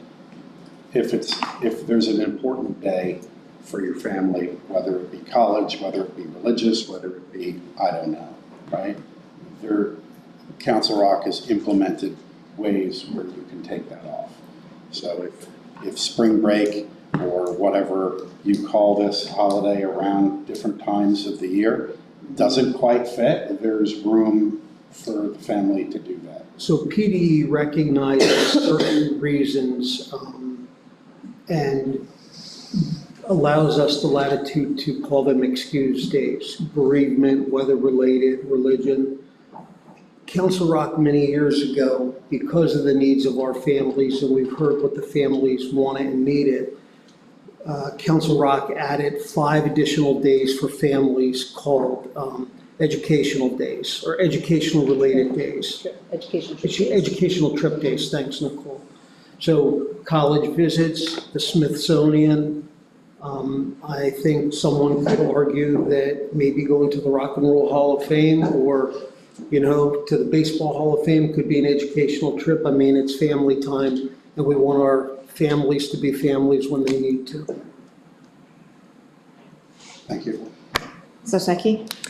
Just a question about June 11th, and maybe this is typical and I've not noticed it before. I imagine that the teachers, the day after the school, after kids are out for the summer, are having some kind of like senioritis moment of themselves. So I'm wondering what kind of professional development we're doing the day after school lets out for the summer. Well, a lot of that is just closing up your classrooms. Is it just closing your finishing up classroom? Grades. Okay. You may have a 5-page English essay for a final exam that you're grading, and you're finishing up. Okay, I couldn't imagine having to sit through professional development, the day after, the first day of summer, so I wanted to make sure, okay. There's typically a faculty meeting to close, you're closing a room, you're turning your file. Those things your are all page, fine, your grade, that's reasonable. Few files. Human files, attendance records. Takes a lot to close out a school year. Mhm. Right. Okay, so for the next topic, we wanted to discuss our numbers related to our English language development program. And so over the last 3+ years, we have continued to provide updates regarding our English language students and what we called it is the surge of students that enrolled in Council Rock over 3 years ago.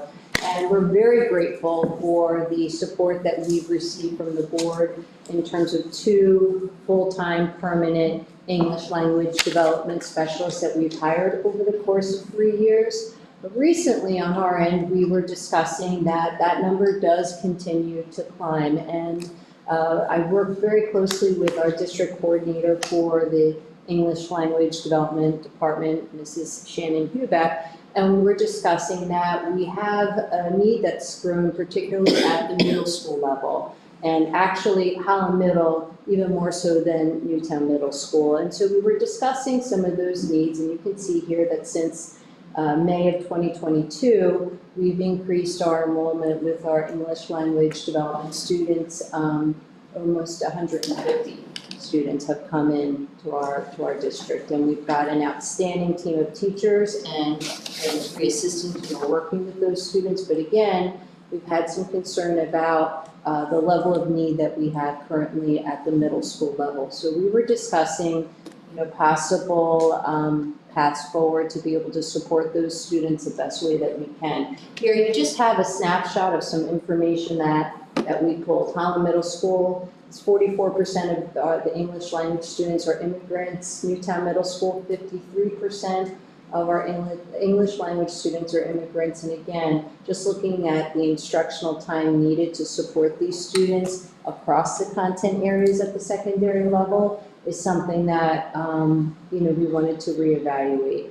So on our end, we started to think about the potential need and request to have additional staffing. That would be looking at 1 temporary English language development specialist to be hired this particular year to look at it as an expansion of our department for the remainder of the year, again, temporary, to be able to fulfill the needs that we have at these 2 middle schools. And then Shannon, myself, again, we partner with Dr. Barnes to collect data on an ongoing basis with our ELs to look at whether that need would continue again next year. So I just wanted to bring forth this topic for all of you and to see if it would be possible to use educational initiative funds to be able to move forward with an expansion of staffing for the 2 middle schools, and then reevaluate the need for next year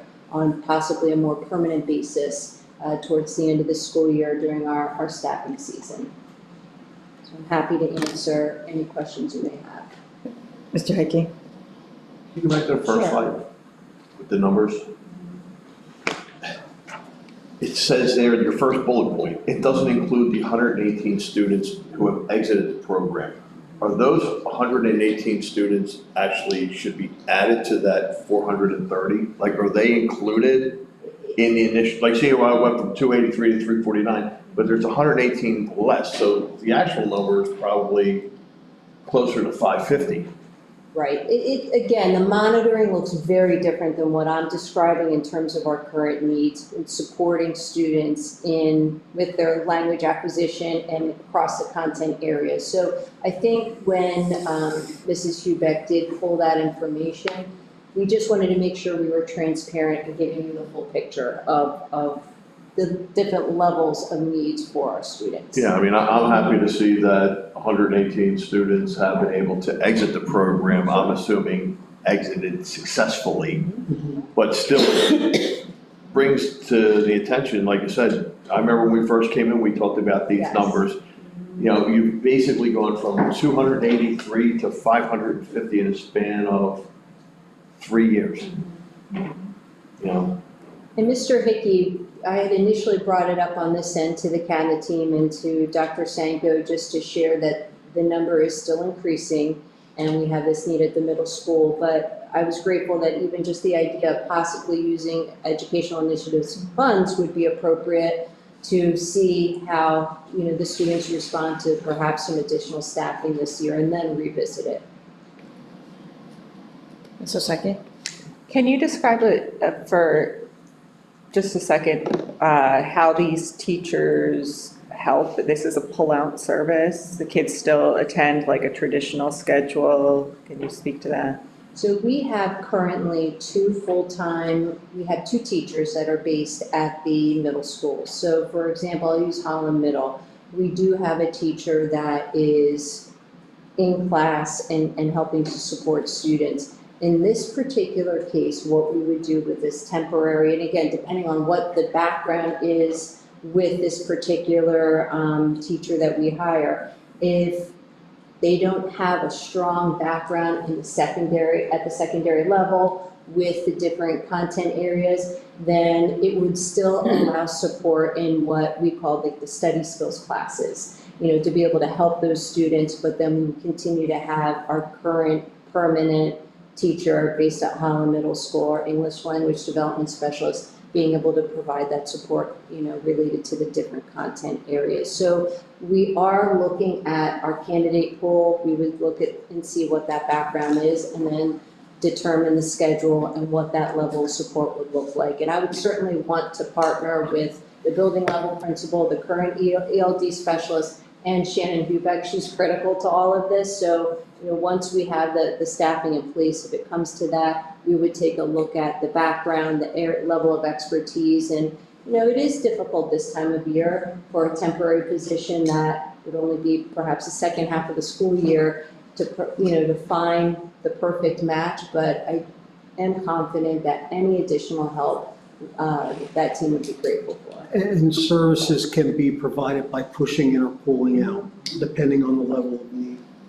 So I guess another question. So we have one at each middle school at the moment? We have a full-time teacher at Holland Middle School, and then we have another teacher who is at Newtown Middle School part-time, is split between one of the elementary schools and Newtown Middle School. But how the English language development specialists are assigned is all based on data and need across the schools. And I will say that Mrs. Hubeck is always looking at that data closely, and she's a really important part of this, looking at maybe assignments that need to be shifted depending on caseloads changing. So that's always fluid. These numbers are throughout the district, I assume, not just middle school? Yes.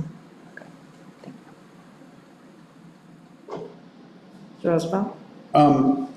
Yeah, this is a new challenge that has increased. And I think that it's both challenging for the student and the families that come in trying to deal with the transition, as well as learning the language, as well as education. There's a lot of transitions there. And I recognize it's also very difficult for the district for some of the same reasons.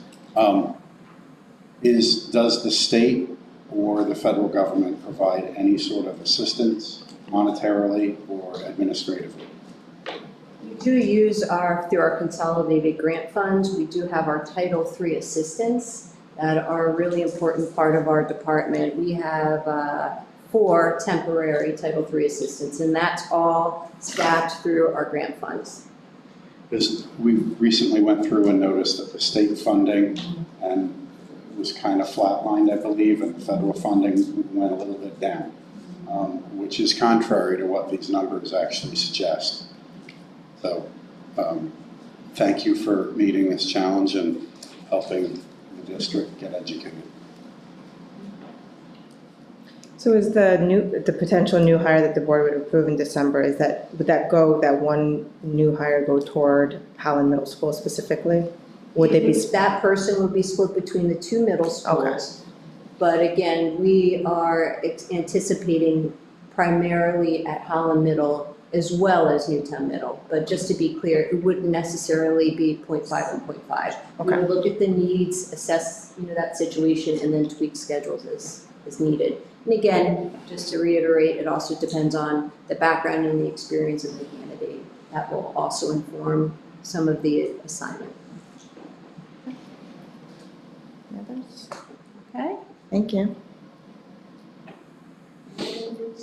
Looking ahead, we do not have a December Education Committee meeting, so January 29th is our next meeting. We will be discussing course descriptors, course changes and additions, which is typical for that time of the year. We'll be asking Ms. Tammy Gary to return to our meeting to lead that discussion. We'll be bringing up information and updates related to CREF, the Council Rock Education Foundation. There'll be an update related to Sloan, our monthly updates related to special education, and as I shared earlier, elementary report card. It'll focus on some of the information compiled from the surrounding Bucks County school districts with the trimester model. Do you have high school schedule update on there? 'Cause I know January. Well, we were talking about doing it month, but we can put that up there. Oh, I'm sorry, I didn't hear We you. were talking about it, doing it every other. Every other? Oh, okay. We can certainly adjust. We'll just leave it out there for now. Okay. One correction, just real quick. I mentioned the CPAC meeting was on December 19th, it's on December 17th. Can you give your webinar another plug? Oh, yes, and the next Parent Compass webinar will be on Monday at 7 o'clock. And how can parents access either of those? The webinar, there will be flyers sent out, there's flyers on the website. It's a Zoom symbol. Exactly, okay. And then the CPAC is for? CPAC is the 17th, that's our normal CPAC meeting. Okay. Yes. Ms. Roosevelt? Could you send out calendar invites to board members? Yes. So that we could keep track of that? That would be great. And the other thing, we touched on it earlier in this meeting about an audit, an educational audit. I think earlier in the meeting, we spoke specifically about as it related to special education. But I brought this up specifically about 2 to 3 months ago, and it seemed like there was initial support for it, and it seemed in the past education committee, there was also at least support of 5. So I'm wondering, it seems like we still have that support of at least 5 to move forward. I'm not necessarily saying go with it, but it would be nice. I realize the agenda here was packed, but it would be nice to have an ongoing conversation about what that could be. And I'm interested to know what's next for that. As an agenda item? Yep, discussion.